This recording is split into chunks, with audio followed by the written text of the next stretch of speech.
प्रभुपाद जय प्रभुपाद जय जय गुरुदेव गुरुदेव गुरुदेव जय जय गुरुदेव गौर हरि बोल हरि बोल हरि बोल नित्य गौर हरि बोल नित्य गौर प्रेमानंद हरि हरि हरि હરે હરે हरे બોલ. હરે કૃષ્ણ. कृष्ण ખૂબ ખૂબ ધન્યવાદ માનસી માતાજી, સુંદર મજાના કીર્તન માટે. Thank you. હરે કૃષ્ણ. સુરક્ષા Mataji, Krishna Prabhuji. Welcome. Hare thank Krishna you Prabhu ji તમારી સેવાઓ માટે. હરે કૃષ્ણ. હરે કૃષ્ણ બધાને. વેલકમ. અલ્પેશ હરે કલોત્રા કૃષ્ણ, પ્રભુજી, હરે કૃષ્ણ, ભાનુબેન હરે કાવઠિયા કૃષ્ણ, માતાજી, હરે ધર્મેન્દ્ર દેસાઈ પ્રભુ, હરે કૃષ્ણ, હરે કાશ્મીરા કૃષ્ણ, હરે માતાજી, કૃષ્ણ. ઉમેશ કાપડિયા પ્રભુ, હરે દીપિકા કૃષ્ણ, સેનવા હરે માતાજી, કૃષ્ણ, પુષ્પા વૈષ્ણવ હરે માતાજી, કૃષ્ણ, વિક્રમ પંડ્યા પ્રભુજી, હરે કૃષ્ણ હરે પ્રભુજી. કૃષ્ણ. હરે કૃષ્ણ. વિશ્વ સોરઠિયા માતાજી, તેજલ ગુપ્તા માતાજી, નૈના નડિયાદરા માતાજી, જયેન્દ્ર પ્રભુ, આરતી માતાજી, કૃષ્ણ કૃપાલય પ્રભુ, હરે કૃષ્ણ. એન્ડ જિગ્નેશ ગોસાઈ પ્રભુજી, અરુણાબા પરમાર માતાજી, ભાવિન વસાવા પ્રભુ, જેની પરમાર માતાજી, ખ્યાતિ દવે માતાજી, મધુ માતાજી, મીના માતાજી, મિત્રવિંદા સુમુખી માતાજી, હરે કૃષ્ણ. નીલિમા માતાજી, વિદ્યા ઝાલા માતાજી, હરે કૃષ્ણ. યશોદાનંદ વિલાસિની માતાજી, હરે કૃષ્ણ. વેલકમ. ખૂબ ખૂબ સ્વાગત છે આપ સૌનું ઇસ્કોન કૃષ્ણ મેંગલુરુ પ્રભુજી. તમે શ્રી શ્રી રાધા ગોવિંદ મંદિર કુલાઈ તરફથી જય શ્રી બા પરમાર, વિશાલ હરે ગાવિત કૃષ્ણ. પ્રભુ. વેલકમ. વેલકમ. સ્વાગત છે. હરે કૃષ્ણ પ્રભુજી. હરે ધન્યવાદ પ્રણામ કૃષ્ણ પ્રભુજી. પ્રભુ, હરે કૃષ્ણ. વેલકમ. બધાનું સ્વાગત છે. શરૂઆત હરે કરશું કૃષ્ણ પ્રભુજી. શ્રીમદ ભગવદ ગીતા લેવલ 1 અધ્યાય 13 ની રાય છે. ચર્ચાઓમાં ભાગ લેવા માટે આપ સૌનું ખૂબ ખૂબ સ્વાગત છે. કલા માતાજી, વેલકમ. શરૂઆત કરશો ભગવાન શ્રી શ્રી રાધા ગોવિંદજીના શરણોમાં ખૂબ ભાવપૂર્વક પ્રેમપૂર્વકની પ્રાર્થના સાથે મળીને આપણે મંગલાચરણ અર્પણ કરીશું. શ્રી શ્રી રાધા ગોવિંદ ભગવાન કી જય, શ્રીલ પ્રભુપાદ કી જય, ગુરુ મહારાજ કી જય. ઓમ અજ્ઞાન તિમિરાંધસ્ય જ્ઞાનાંજન શલાકયા ચક્ષુરુન્મિલિતમ યેન તસ્મે શ્રી ગુરુવે નમઃ. શ્રી ચૈતન્ય મનોભીષ્ટમ સ્થાપિતમ યેન ભૂતલે સ્વયં રૂપ કદા મહ્યમ દદાતિ સ્વપદાંતિકમ. વંદેહમ શ્રી ગુરો શ્રીયુતાપદકમલમ શ્રીગુરુન વૈષ્ણવાંશ્ચ શ્રીરૂપમ સાગ્રજાતમ સહગણ રઘુનાથાન્વિતમ તમ સજીવમ સાદ્વૈતમ સાવધૂતમ પરિજન સહિતમ કૃષ્ણા ચૈતન્ય દેવમ શ્રી રાધા કૃષ્ણ પાદાન સગણ લલિતા શ્રી વિશાખાન્વિતંશ્ચ. હે કૃષ્ણા કરુણા સિંધુ दीनबंधु जगतपते गोपेश गोपिका कांत राधा कांत नमस्तुते. तप्त कांचन गौरांगी श्री राधे वृंदावनेश्वरी वृषभानुसुते देवी प्रणमामि हरि प्रिये. वाञ्छा कल्पतरुभ्यश्च कृपा सिन्धुभ्य एव च पतितानां पावनेभ्यो वैष्णवेभ्यो नमो नमः. नमो विष्णुपादाय कृष्णा पृष्ठाय भूतले श्रीमते भक्ति वेदांत स्वामी निति नामिने. नमस्ते सारस्वते देवे गौरवाणी प्रचारिणे निर्विशेषा शून्यवादी पाश्चात्या देशतारिणे. जयो श्री कृष्ण चैतन्य प्रभु नित्यानंद श्री अद्वैत गदाधर श्रीवासादि गौर भक्त वृंद. हरे कृष्णा कृष्णा कृष्णा हरे हरे हरे राम राम राम हरे हरे. हरे कृष्णा. હરે હરે કૃષ્ણ પ્રભુજી દંડવત હરે પ્રણામ. કૃષ્ણ. હિરલ માતાજી વેલકમ, સ્વાગત છે આપનું. એન્ડ શશી માતાજી, શરદ વ્યાસ પ્રભુજી હરે શ્રી કૃષ્ણ કૃષ્ણ. પ્રભુજી. મોહનસિંહ વાલસી બારિયા પ્રભુજી હરે કૃષ્ણ, વેલકમ. સ્વાગત છે આપ સૌનું. જે લોકો હમણાં જોડાયા છે એ બધાનું પણ ખૂબ ખૂબ સ્વાગત. શશી માતાજી હરે કૃષ્ણ માતાજી, વેલકમ. છાયા માતાજી હરે કૃષ્ણ. પુષ્પા માતાજી હરે કૃષ્ણ. જિગીષા પટેલ માતાજી હરે કૃષ્ણ, વેલકમ. આઈ થિંક ત્યાંથી પ્રભુજી બોલ્યા ને, જિગીષા માતાજી ત્યાંથી. ઓકે, હા. હા, યસ યસ, હરે કૃષ્ણ પ્રભુ. જીવેશ્વર કૃષ્ણ ચંદ્ર પ્રભુજી હરે કૃષ્ણ, વેલકમ. કલ્પતરુ નિતાય ચંદ્ર પ્રભુ હરે કૃષ્ણ પ્રભુજી. એન્ડ હરે યસ, કૃષ્ણ પ્રભુજી. હરે કૃષ્ણ, વેલકમ.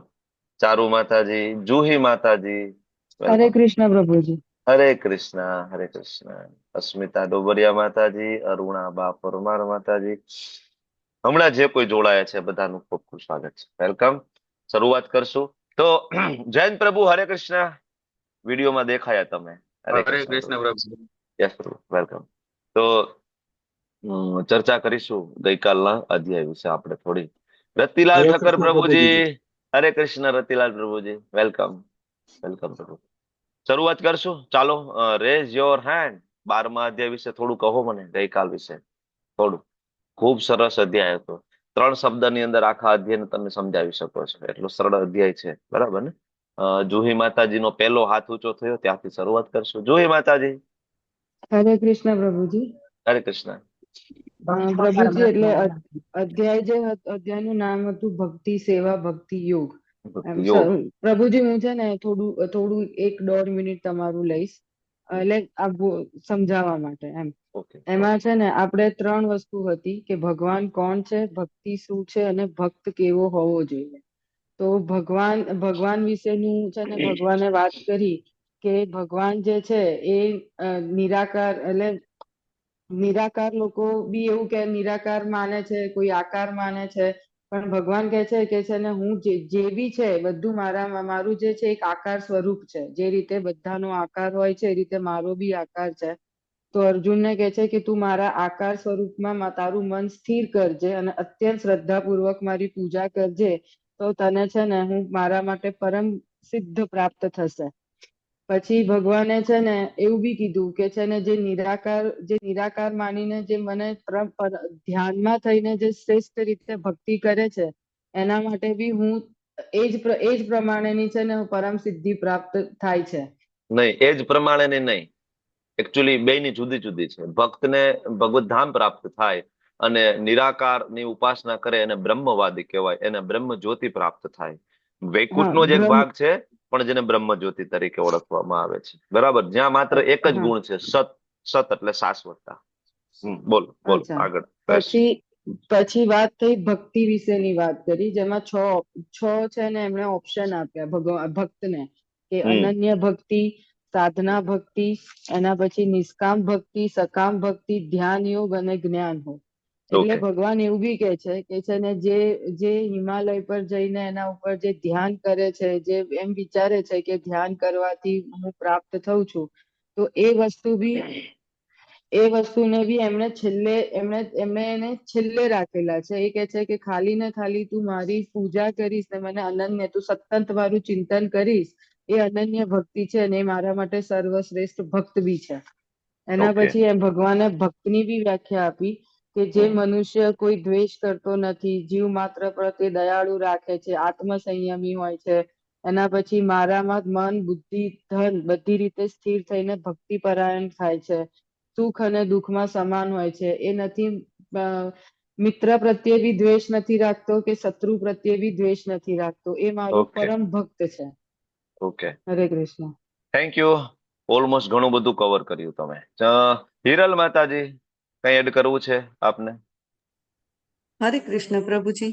લગભગ તો બધું કવર થઈ ગયું છે, પણ અહીંયા અર્જુન ભક્તને રિપ્રેઝેન્ટ કરે છે, એટલા માટે ભગવાન પાસેથી એ પ્રશ્નની જાણ કરે છે કે સકામ સાકાર રૂપની પૂજા કરવા વાળો ભક્ત અને નિરાકારવાદીની પૂજામાં માનનારો ભક્ત, આ બંનેમાંથી શ્રેષ્ઠ કોણ હોય છે? ત્યારે પરમાત્મા એને એ સમજાવે છે કે નિરાકારવાદી એટલા માટે ભગવાન, કારણ કે ભગવાનની ઈર્ષા કરે છે, તેને ભગવાનને ભોગ લગાડવો, મંગળા આરતી કરવી, આ બધા કાર્યોથી દૂર રહી શકાય એટલા માટે જ્યોતિ સ્વરૂપ અથવા બ્રહ્મ સ્વરૂપની પૂજા કરે છે. પણ જે સાકાર સ્વરૂપમાં મારી પૂજા કરે છે અને મારી સેવા કરે છે, મારામાં લાગેલો રહે છે, તેનું તન, મન, ધન અને બુદ્ધિ મારામાં લગાવે છે, તો અંતે તે બ્રહ્મલોક અને ભગવત લોક મને જ પ્રાપ્ત કરે છે. જ્યારે નિરાકારવાદી વ્યક્તિ એવા બાળકની જેમ આ જ જન્મ મરણના ચક્રમાં અટવાયેલો રહે છે કે જેને પોતાની માતા કોણ છે, જેમ કે પ્રભુ સ્વયં શ્રી કૃષ્ણ કોણ છે એ જાણતો નથી, બસ શું છે તેની શોધમાં અંધકારમાં જ ભટક્યા કરે છે. આનું તાત્પર્ય આ હતું પ્રભુજી. હરે ઓકે, કૃષ્ણ.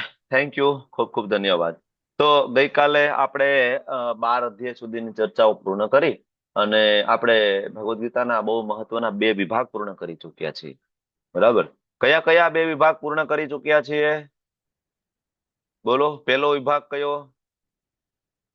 1 થી 6 અધ્યાય કર્મયોગ, 7 થી 12 અધ્યાય ભક્તિ યોગ. તો 2 વિભાગ પૂર્ણ થયા. જેટલા લોકો વિડીયો ઓન કરી શકે અને વિડીયો ઓન કરીને ક્લાસ એટેન્ડ કરવા મારી વિનંતી છે. કારણ કે વિડીયો ઓન કરીને ક્લાસ એટેન્ડ કરશો તો તમારું ક્લાસમાં વધારે ધ્યાન રહેશે. તમે એટેન્ટિવલી ક્લાસને એટેન્ડ કરશો. પણ સિવાય કે તમે ટ્રાવેલિંગમાં હોય, અનુકૂળતા ના હોય, આજુબાજુમાં ઘર પરિવારના સભ્યો હોય, તમારું મોર્નિંગ પ્રોગ્રામ હજી બધા ચાલતા હોય, બરાબર, તો કાંઈ વાંધો નથી. વિડીયો બંધ કરીને સાંભળો શાંતિથી, કોઈ પ્રોબ્લેમ નથી. પણ તમે એક જગ્યાએ સરસ બેઠા હોય અને એટેન્ટિવલી તમારું મેઇન ગોલ ખાલી ક્લાસ સાંભળવા પૂરતું જ હોય તો પછી વિડીયો ઓન કરીને સાંભળો. બરાબર? જેના કારણે તમે વધારે આની સાથે કનેક્ટ થઈ શકશો. ઓકે? તો 2 મહત્વના વિભાગ આપણે પૂરા કર્યા, કર્મયોગ અને ભક્તિ યોગ. તો જ્યારે 6ઠા અધ્યાયના અંતે હું તમને ખાલી વચ્ચેનો જે વિભાગ છે એનું થોડું રિવિઝન કરાવવા માંગુ છું. કર્મયોગ વાળું રિવિઝન તો આપણે 2 વખત લીધું છે, પણ આ વચ્ચેનો જે વિભાગ છે એનું નાનું શોર્ટ ઓવરવ્યુ. કે જ્યારે 6ઠા અધ્યાયના અંતે ભગવાને એમ કીધું કે અર્જુન, બધા યોગીઓમાં સર્વશ્રેષ્ઠ યોગી એ છે કે જેના ચિત્તમાં સતત મારું ચિંતન થાય. યોગીનામ અપી સર્વેષામ મદગતેન અંતરાત્મના શ્રદ્ધાવાન ભજતે યો મામ. કે જે શ્રદ્ધાપૂર્વક મને ભજે છે, જેના ચિંતનમાં સતત હું છું, બરાબર, સમય યુક્તતમ. યુક્તતમ જોડાવામાં સૌથી શ્રેષ્ઠ. યુક્ત, યુક્તતર અને યુક્તતમ. બરાબર? બાકી યોગી પણ યુક્ત કહેવાય, બરાબર, ધ્યાની પણ થોડો યુક્ત કહેવાય, બરાબર, નિરાકાર જે બ્રહ્મવાદી એ પણ યુક્ત કહેવાય, કારણ કે ભગવાનના બ્રહ્મ જ્યોતિ સાથે એ પણ જોડાય છે. પણ એ બધા યુક્ત કેટેગરીમાં. પણ અર્જુને પૂછે છે ભગવાન યુક્ત નહીં, યુક્તતર નહીં, પણ યુક્તતમ વિશે કહો. બરાબર? આપણે ગઈકાલે વાત કરી હતી ને, ગુડ, બેટર ને બેસ્ટ. બરાબર? તો અર્જુન એ પૂછી રહ્યા છે, પ્રભુ તમે કહો ને કે યુક્તતમ, કે તમારી સાથે જે જોડાયેલો હોય એમાંથી સર્વશ્રેષ્ઠ કોણ? તો ભગવાન કે હા, એ આ છે. ભગવાન અહીંયા વાત કરે છે, ભગવાન એના શુદ્ધ ભક્તની વાત કરે છે, લાઈક નરસિંહ મહેતા, લાઈક મીરાબાઈ, શીલ પ્રભુપાદજી, આચાર્ય પરંપરા, સડ ગોસ્વામી, આપણો અગણ, એની વાત કરે છે. તો આ ત્યાં કન્સેપ્ટ અર્જુનનો ત્યાં ક્લિયર થઈ ગયો કે ભાઈ બધા યોગની અંદર સર્વશ્રેષ્ઠ યોગ કયો છે? ભક્તિ યોગ. કર્મયોગ ભલે આગલા 6 અધ્યાયમાં સમજાવ્યો હોય, પણ ભગવાન એ સમજાવવા માંગે છે. અને ભગવાન એ સમજાવે છે કે જે કર્મ દ્વારા હું પ્રસન્ન થાવ, જે તમારા કર્મની ના સેન્ટરમાં હું હોય, એને કર્મયોગ કહેવાય. મતલબ એ ભક્તિ છે. આપણે જે કરીએ છીએ ભક્તિ નથી. એવા લોકોએ ભગવદ્ ગીતા ઉપર ટીકા લખી છે અને એવા લોકોને ગોટાળે ચડાવ્યા છે. હું કાલે એક લેક્ચર સાંભળતો હતો આપણા ઇસ્કોનનું. પ્રભુજી સરસ એક એક્ઝામ્પલ આપતા હતા કે ભગવદ્ ગીતા ઉપર એક લગભગ અત્યારે અવેલેબલ 712 ટીકાઓ તમને અવેલેબલ છે ભગવદ્ ગીતા ઉપર. 700 થી વધારે ટીકાઓ અવેલેબલ છે. એમાં એક પોલિટિશિયને પણ ભગવદ્ ગીતા ઉપર ટીકા લખી છે અને એક પોલિટિશિયન, એક મોટું ઇન્ડસ્ટ્રીઝ હતી, કારખાનું, એમાં એ ભાઈને પ્રવચન આપવા જવાનું થયું. તો એ ભાઈ ત્યાં પ્રવચન આપવા ગયા. તો શું પ્રવચન આપ્યું ખબર છે? કે તમારા આ જે મશીન છે મોટા મોટા, એ તમારા ભગવાન છે. એમાંથી જે પ્રોડક્ટ બહાર નીકળે છે એ તમારા કર્મનું ફળ છે. અને તમે જે અહીંયા મહેનત કરી રહ્યા છો એને કર્મયોગ કહેવામાં આવે છે. બસ આ જ છે. ભગવાને ભગવદ્ ગીતામાં આ જ કીધું છે, આ મશીન તમારા ભગવાન છે, એમાંથી જે પ્રોડક્ટ બહાર નીકળે છે તમારા કર્મનું ફળ છે. અને તમે સવારથી લઈને સાંજ સુધી જે ખૂબ મહેનત કરો છો તમારા માલિકની સેવા માટે, કર્મયોગ છે. ક્યાં લખ્યું છે આખી ભગવદ્ ગીતામાં આવું? આવી આવી ટીકાઓ અવેલેબલ છે, આવી આવી ટીકાઓ. કારણ કે એને ઇન્ડસ્ટ્રીયાલિસ્ટને ખુશ કરવાના છે મૂળ ત્યાં જઈને. ઇન્ડસ્ટ્રીયાલિસ્ટ જે છે, બિઝનેસમેન છે, પોતે પોલિટિશિયન છે, બરાબર, પોતાના ચૂંટણી ફંડની અંદર કેવું મસ્ત મોટું ફંડ લેવાનું છે ઇન્ડસ્ટ્રીયાલિસ્ટ પાસેથી. તો ત્યાં જઈને એવું ના કહી શકાય કે માલિકની સેવા નથી કરવાની, કૃષ્ણની સેવા કરવાની છે. ત્યાં જઈને એવું કહેવાનું કે માલિકની સેવા કરો, માલિક તમારા ભગવાન છે, મશીન તમારા ભગવાન છે. તન તોડ તમારું જીવન આપી દો આ ફેક્ટરીને, તો માલિકે ખુશ થઈ જાય ને. બરાબર, આ લેતા જાઓ 2 કરોડ રૂપિયા તમે ચૂંટણી ફંડની અંદર. બરાબર, મૂળ મુદ્દો આ છે. ભગવદ્ ગીતાના ખંભે બંદૂક રાખીને બધા લોકો ફોડવા માંગે છે. બરાબર, જેમાંથી કૃષ્ણની જ બાદ બાકી છે કે આ મશીન તમારા ભગવાન છે. તો કૃષ્ણ શું છે? શ્રી ભગવાન ઉવાચ, વેદવ્યાસજી લખે છે કોના માટે? મશીન માટે. બરાબર, તો આવા આવા મૂર્ખ લોકોએ ભગવદ્ ગીતા ઉપર ટીકા લખી છે, અને એવી ટીકાઓ 700 કરતા વધારે અવેલેબલ છે. બરાબર, એકમાત્ર એવી ટીકા શ્રી પ્રભુપાદજીની અત્યારના સાંપ્રત સમયની અંદર અવેલેબલ જે આપણને છે, જે સંપૂર્ણપણે કૃષ્ણ જે રીતના સમજાવવા માંગે છે એ જ રીતે સમજાવે. તમે લોકો ભક્તિ શાસ્ત્રી હમણાં ચાલુ થઈ રહ્યું છે, મેં તમને વાત કરી, બરાબર ને, આવતા 30 તારીખથી. તમે જે લોકો એલિજિબલ હોય, જે લોકો 4 નિયમનું સખ્તપણે પાલન કરતા હોય, 16 માળા કરતા હોય, જરૂરથી ફોર્મ ભરી દેજો. બરાબર, ત્યાં તમને ભગવદ્ ગીતા એટલી ડિટેલમાં સમજાવવામાં આવશે ને કે એક વખત આખું ભક્તિ શાસ્ત્રી થયા પછી ઓલમોસ્ટ તમારા ડાઉટ ક્લિયર થઈ જશે. આપણી પરંપરા, કૃષ્ણ પાસેથી જ્ઞાન બ્રહ્માજી પાસેથી કેવી રીતના આવ્યું, આના રેફરન્સ આપો. બ્રહ્માજી પાસેથી નારદજી પાસે કેવી રીતના જ્ઞાન આપ્યું, આના રેફરન્સ આપો. નારદજી પાસેથી આગળ કઈ રીતના જ્ઞાન આપ્યું, વેદવ્યાસ પાસે કઈ રીતના, આના રેફરન્સ શ્લોક આપો. બધું જ છે. આપણે એવી કે ઉડતી વાતો નથી કરતા કે આ પરંપરા ઓથેન્ટિક છે અને એક્ઝેક્ટ કૃષ્ણ પાસેથી જ્ઞાન આવે છે. એક્ઝેક્ટ એના રેકોર્ડેડ છે શ્લોક શાસ્ત્રમાં. ઓકે, તો ભગવાને કીધું કે મારો ભક્ત છે સૌથી ઉચ્ચ કોટીનો યોગી છે. તો ભગવાન તમારા વિશે થોડું ડિટેલ આપો. તો 7મો અધ્યાય પ્રગટ થયો, પરમેશ્વરનું જ્ઞાન. ભગવાને પોતાની શક્તિ, અપરા શક્તિ વિશેની વાત કરી. ભગવાને પોતાના વિશેની પણ વાત કરી કે મારાથી શ્રેષ્ઠ એવું કોઈ તત્વ નથી. 7મા અધ્યાયના અંતે 2 શ્લોક અઘરા પડ્યા આપણને બધાને. તો અર્જુને 8મા અધ્યાયના 2 શ્લોકમાંથી, 7મા અધ્યાયના છેલ્લા 2 શ્લોકમાંથી 8 શબ્દ ઉપાડી 8મા અધ્યાયની શરૂઆતમાં 8 પ્રશ્ન પૂછ્યા. બ્રહ્મ એટલે શું? અધ્યાત્મ એટલે શું? અધિભૂત એટલે શું? બરાબર, અધિદેવ એટલે શું? અધિયજ્ઞ એટલે શું? ક્યાં રહે છે? ને મૃત્યુ સમય એને કેમ યાદ કરી શકાય? આવા 8 પ્રશ્ન પૂછ્યા. ભગવાને એમાંથી એક મુખ્ય 8મો પ્રશ્ન ઉપાડી કે મૃત્યુ સમય ભગવાનને કેમ યાદ કરવા, એના માટે આખો અધ્યાય આપણને સમજાવી દીધો. 8મા અધ્યાયના અંતે ભગવાને ફરીથી કીધું કે વેદો દ્વારા નહીં, યજ્ઞ દ્વારા નહીં, દાન દ્વારા નહીં, સત્કર્મ દ્વારા નહીં, કર્મ દ્વારા નહીં, મને માત્ર અનન્ય ભક્તિ દ્વારા જાણી શકાશે. બરાબર, 9મો અધ્યાય અર્જુનના પ્રશ્ન વગર ભગવાને 7મા અધ્યાયની કન્ટિન્યુટીમાં આપી દીધો. 9મો અધ્યાય પરમ ગુહ્ય જ્ઞાન. ભગવાને ત્યાં સમજાવ્યું, સતતમ કીર્તયંતો મામ યતંતશ્ચ દ્રઢવત, તમે મારા નામનું કીર્તન કરો. ભગવાને ત્યાં કીધું મન મના ભવ મદ્ભક્તો મધ્યાજી મામ નમસ્કરું. તમે તમારું મન મને આપી દો, તમે મારા ભક્ત બની જાઓ, તમે મારી પૂજા કરો, તમે મને નમસ્કાર કરો. બહુ જ ક્લિયરલી આપણને 9મા અધ્યાયમાં ભગવાને કીધું. બરાબર, ગુહ્યતમ જ્ઞાન. અને જયારે ભગવાને કીધું કે મન આપી દો, તો અર્જુનને એમ થાય છે કે ભગવાન મન આપવું હોય ને તો તમારા વિશે હજી ડિટેલમાં જાણવું છે. કારણ કે મન અમે બધાને આપી શકતા નથી. જો મન આપણું બહુ રિઝર્વ છે, બધા માટે નથી. આખા દિવસમાં આપણે 1000 લોકોને મળતા હોઈએ છીએ, બરાબર, પણ આપણા મનમાં, બરાબર, ગણ્યા ગાંઠિયા, બરાબર, જે હોય વ્યક્તિ એનું જ આપણે ચિંતન કરી શકીએ, જેને આપણે પ્રેમ કરતા હોય. બરાબર, આપણું બાળક છે, આપણા માતા પિતા છે, આપણી પત્ની છે, પ્રેમિકા છે, બસ એના વિશે જ આપણે એની ચિંતા કરતા હોય કે જમી લીધું હશે કે નહીં, શું કરતા હશે, આજે એને મોડું થઈ ગયું, આજે આવ્યા નહીં. બરાબર, આને આ લઈ દેવાનું છે, આને આ જરૂરિયાત છે, મારા બાળકને આ લઈ દેવું છે, પત્નીને આ લઈ દેવું છે. આ ચિંતન, બરાબર, કેના વિશે? મન કોને સમર્પિત છે? જેના વિશે ખૂબ જાણીએ છીએ, જેને આપણે પ્રેમ કરીએ છીએ. તો અર્જુન કે હવે તમારા વિશે ખૂબ જાણવું છે. તો ભગવાને પ્રગટ કર્યો વિભૂતિ યોગ. બરાબર, કે જેમાં ભગવાને પોતાના વિશે ખૂબ માહિતીઓ આપી. બરાબર, કે જેમાં આપણે ભગવાનને ડગલે ને પગલે આપણે એને પ્રેમ કરી શકીએ, યાદ કરી શકીએ. ઘરની બહાર નીકળો, સૂર્યપ્રકાશ જોવો, કૃષ્ણ યાદ આવે. તરસ લાગે, પાણી પીવો, કૃષ્ણ યાદ આવે. સાંજ પડે અને કહેવાય ચંદ્ર દેખાય, તમને કૃષ્ણ યાદ આવે. જંગલમાં જાઓ, સિંહ દેખાય, કૃષ્ણ યાદ આવે. દરિયા કિનારે જાઓ, સમુદ્ર દેખાય, કૃષ્ણ યાદ આવે. હિમાલયમાં જાઓ, હિમાલય પર્વત દેખાય, કૃષ્ણ યાદ આવે. કોઈ પણ વ્યક્તિને આખા દિવસમાં મળો અને કોઈ વ્યક્તિની અંદર તમને જીવન દેખાય, ચેતના દેખાય, તમને કૃષ્ણ યાદ આવે. સાધુને જોવો, કૃષ્ણ યાદ આવે. કોઈ પણ મંદિરે જાઓ, શિવજીને જોવો, કૃષ્ણ યાદ આવે.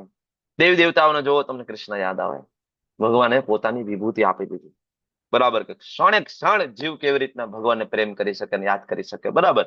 અર્જુને કીધું ભગવાન આ તો થિયરી થઈ ગઈ, પ્રેક્ટિકલ આપો. બરાબર, પ્રેક્ટિકલ પ્રેઝન્ટેશન આપો. તો ભગવાને વિશ્વરૂપ દર્શન 11મો અધ્યાય પ્રગટ કર્યો. ભગવાને પ્રેક્ટિકલી બતાવી દીધું. બરાબર. અને ફરીથી ભગવાને છેલ્લે એમ કીધું કે આ બધું છે ને અર્જુન, એના માટે છે જે મારો ભક્ત હોય. ભક્ત્યા તું અનન્ય શક્ય. તો અર્જુને પ્રશ્ન થયો તો ભગવાન તમારી ભક્તિ સાકાર સ્વરૂપે કરવી કે નિરાકાર? 12મો અધ્યાય પ્રગટ થઈ ગયો. ભગવાને એકદમ ક્લિયર સ્ટેટમેન્ટ આપ્યું કે અર્જુન સાકાર. મારું રૂપ છે, મારું નામ છે, મારા માતા પિતા છે. આઈ એમ બ્યુટીફુલ. હું ખૂબ સુંદર છું.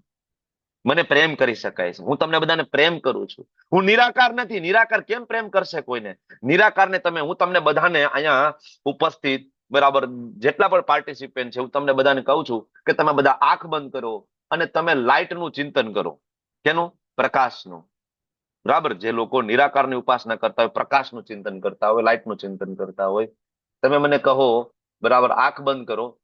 1 મિનિટ માટે નહીં પણ 2 સેકન્ડ માટે તમે આંખ બંધ કરો અને હું તમને કહું લાઇટનું ચિંતન કરો. શું ચિંતન કરી શકાય લાઇટનું? લાઇટનું શું ચિંતન કરી? હવે લાઇટ વિશે બોલો. ચાલો લાઇટ વિશે બોલો. એનીબડી? લાઇટ વિશે બોલો. તમે ચિંતન કરો છો લાઇટ વિશે કંઈક કહો. પ્રકાશ વિશે કહો, નિરાકાર વિશે કહો. એનીબડી? કોઈ બોલી શકે? આંખ બંધ કરીએ તો અંધકાર થઈ જાય, અંધારું થઈ જાય આંખ બંધ નહીં કરીએ નહીં નહીં, તમે ચિંતન લાઇટનું કરો છો. જુહી માતાજી બોલો, લાઇટનું ચિંતન બોલો. પ્રભુજી, એટલે જયારે આપણે આંખો બંધ કરીને આપણને કોઈ પૂછે લાઇટ નું, તો પહેલા તો આપણે એનું કેવું છે ને શેપ હશે, એટલે કે આપણે એમાં એ વખતે વિચારીએ કે ટ્યુબલાઇટ હશે કે બલ્બ હશે. ટ્યુબલાઇટ તમે વિચારો છો તો એ સાકાર થઈ ગયું, કારણ કે ટ્યુબલાઇટ નો એક આકાર છે. હા, બલ્બ વિચારો છો તો એ પણ સાકાર થઈ ગયું. વાત તો નિરાકારની છે. હવે કહો. આપણે કોઈ બી પ્રભુજી, વસ્તુ જેનો શેપ નથી એને આપણે એઝ્યુમ કરી જ નથી શકતા, કઈ કેમ કે હા, મારે આ જવાબ જોઈએ છે કે તમે કરી જ નથી શકતા. તમે, હું તમને, તમે એમ કહો કે હા હું આંખ બંધ કરીને ચિંતન કરું છું લાઇટ નું. બરાબર. લાઇટ છે, સફેદ કલર નો પ્રકાશ નીકળે. સફેદ કલર આકાર છે. આકાર છે. કલર એક આકાર છે. બરાબર. તમે એમ કહો કે હું આંખ બંધ કરું છું, અહીંથી પ્રકાશ નીકળે છે, આટલો ફેલાયેલો છે, આટલો ફેલાયેલો છે, આકાર છે. વાત તો નિરાકારની છે ને. તમે નિરાકારનું ચિંતન કરીને બતાવો. એટલે ભગવાને કીધું અચિંત્ય. 12મો અધ્યાય 5મો શ્લોક ભગવાને શું કીધું? તમે ચિંતન ના કરી શકો. Very difficult. હવે હું તમને બધાને એમ કહું કે આંખ બંધ કરો અને કૃષ્ણનું ચિંતન કરો. તમે આંખ બંધ કરો, કૃષ્ણનું ચિંતન કરો. બરાબર. જે પણ આવડે એ બોલો. તો તમે બોલશો હા કૃષ્ણ દેખાય છે. બરાબર. સરસ નાના નાના છે. યશોદા માતાજી લાકડી લઈને પાછળ દોડી રહ્યા છે. હાથમાં માખણનો લોંદો છે. આગળ ભાગી રહ્યા છે. વાંદરાઓને ખવડાવી. જે તમને જે કઈ આખી જિંદગીમાં કઈ લીલા સાંભળી હોય, કઈ લીલા ના સાંભળી હોય, તો એક ફોટો પણ જોયો હોય તમે ચિંતન કરી શકશો. એક ફોટો પણ જોયો હોય. અરે તમે કાર્ટૂન જોયું, લિટલ કૃષ્ણ કાર્ટૂન જોયું હોય તો પણ તમે કૃષ્ણ ચિંતન કરી શકશો. Very easy. કારણ કે ભગવાનનું સ્વરૂપ છે. ભગવાન 12મામાં આ સમજાવે છે, ભાઈ હું સાકાર છું, ભાઈ નિરાકાર છું નહીં અને થશે પણ નહીં તમારાથી. બરાબર. તો આ અધ્યાય જે 12મો, ભગવાને કીધું કે મારું સાકાર સ્વરૂપ છે અને મારી ભક્તિ કરવાની છે અને મારી ભક્તિમાં તમારું મન મને આપવાનું છે, જેને અનન્ય ભક્તિ કહેવાય. એનાથી ના થાય તો આ કરો, આ કરો, આ કરો. બરાબર. અને આ કરવાથી તમે મારા ભક્ત બનશો ને તમારામાં આવા આવા આવા લક્ષણો પ્રગટ થશે. 12મો અધ્યાય પૂરો થઈ ગયો. બધી ચર્ચાઓ પૂર્ણ થઈ ગઈ. આજથી હવે શરૂઆત કરીએ 13મો અધ્યાય. 13મો અધ્યાય નું નામ ક્ષેત્ર વિભાગ યોગ. અને હવે આ જે ચેપ્ટર ચાલુ થાય છે, અહીંથી એક જ્ઞાન યોગના ચેપ્ટર છે. તમને બધાને એક સાદો સરળ પ્રશ્ન પૂછું છું કે ઓલમોસ્ટ ડાઉટ અહીંયા ક્લિયર થઈ ગયા છે કે ભગવાન કોણ છે, ભક્ત કોને કહેવાય, આપણે કોણ છીએ, આપણે શું કરવાનું છે, કેવી રીતના ભગવત ધામ જઈ શકાય. આ બધું ઓલમોસ્ટ આપણા પ્રશ્નોના જવાબ અત્યાર સુધીમાં મળી ગયા છે. તો હવે આ અધ્યાયની જરૂર શું છે? 13માંથી લઈને 18મો અધ્યાય જ્ઞાન યોગના ચેપ્ટરની જરૂર શું છે? હર્ષા માતાજી, શું જરૂર છે ભાઈ 13 થી લઈને આગળના ચેપ્ટરની? હરે કૃષ્ણ પ્રભુજી. હરે કૃષ્ણ. ભક્તિને આગળ વધારવા માટે, જો ભક્તિને અમુક સીમા સુધી પહોંચાડવા માટે જ્ઞાન ઘણું જરૂરી છે. જ્ઞાન સાથે ભક્તિ બહુ વધારે આગળ વધી શકે છે. હરે કૃષ્ણ. હરે કૃષ્ણ. કોઈને ઉમેરું છે કે આટલા ચેપ્ટરની? મોના માતાજી શું જરૂર છે ભાઈ જ્ઞાન યોગ વાળા ચેપ્ટર? હરે કૃષ્ણ. આપણે આ જગતમાં આવ્યા છીએ અને આપણું શરીર છે એ પંચમહાભૂતનું બનેલું છે. એટલે આપણા ઉપર સત્વગુણ, રજોગુણ અને તમોગુણ ત્રણેયની અસર હોય. તો આપણું આ શરીર છે એની સાથે આપણે ભક્તિ કરવાની છે. તો એમાંથી આપણે કઈ રીતે બહાર આવી શકીએ? એના માટે આપણે જ્ઞાનની જરૂર પડે છે. શરીરનું જ્ઞાન એટલે કે શરીર સાથે રહીને કઈ રીતે આપણે ભક્તિ કરવી. હરે કૃષ્ણ. ખૂબ સરસ. હવે ભગવાને કીધું ભક્તિ કરવાની છે, પણ ભક્તિ આ શરીર સાથે કરવાની છે ને. શરીર તો નિત્ય બદ્ધ છે. શરીર કેવું છે? બદ્ધ. પ્રકૃતિના 3 ગુણોની અંદર આપણું બંધન છે. આપણે આવતીકાલે ભણવાના છીએ. ચિંતા નહીં કરતા કે પ્રકૃતિના 3 ગુણો શું છે એની બધું કાલ આપણે એ જ અધ્યાય લેવાના છીએ. તો નિત્ય બદ્ધ શરીર હોય તો પેલા તો એમાંથી નીકળવા માટેનો પ્રયત્ન, માયાદેવી માંથી બહાર નીકળવાનું, માયાદેવીના ચુંગલમાંથી બહાર નીકળવાનું, પેલા એ શીખવું પડશે. એ શીખવું પડશે ને, અને એ શીખડાવશે આપણને જ્ઞાન યોગના ચેપ્ટર્સ. એટલા માટે આ અધ્યાય બહુ જરૂરી છે. અધ્યાયનું નામ ક્ષેત્રજ્ઞ વિભાગ યોગ. ક્ષેત્ર એટલે જગ્યા, ક્ષેત્રજ્ઞ એટલે એ જગ્યાને જાણનારા. બરાબર. અને પ્રભુપાદે અધ્યાયનું નામ આપ્યું છે પ્રકૃતિ, પુરુષ અને ચેતના. પ્રકૃતિ એટલે શરીર જે આપણું છે, પુરુષ એટલે ભગવાન, ચેતના એટલે કોન્શિયસનેસ એટલે કે આત્મા.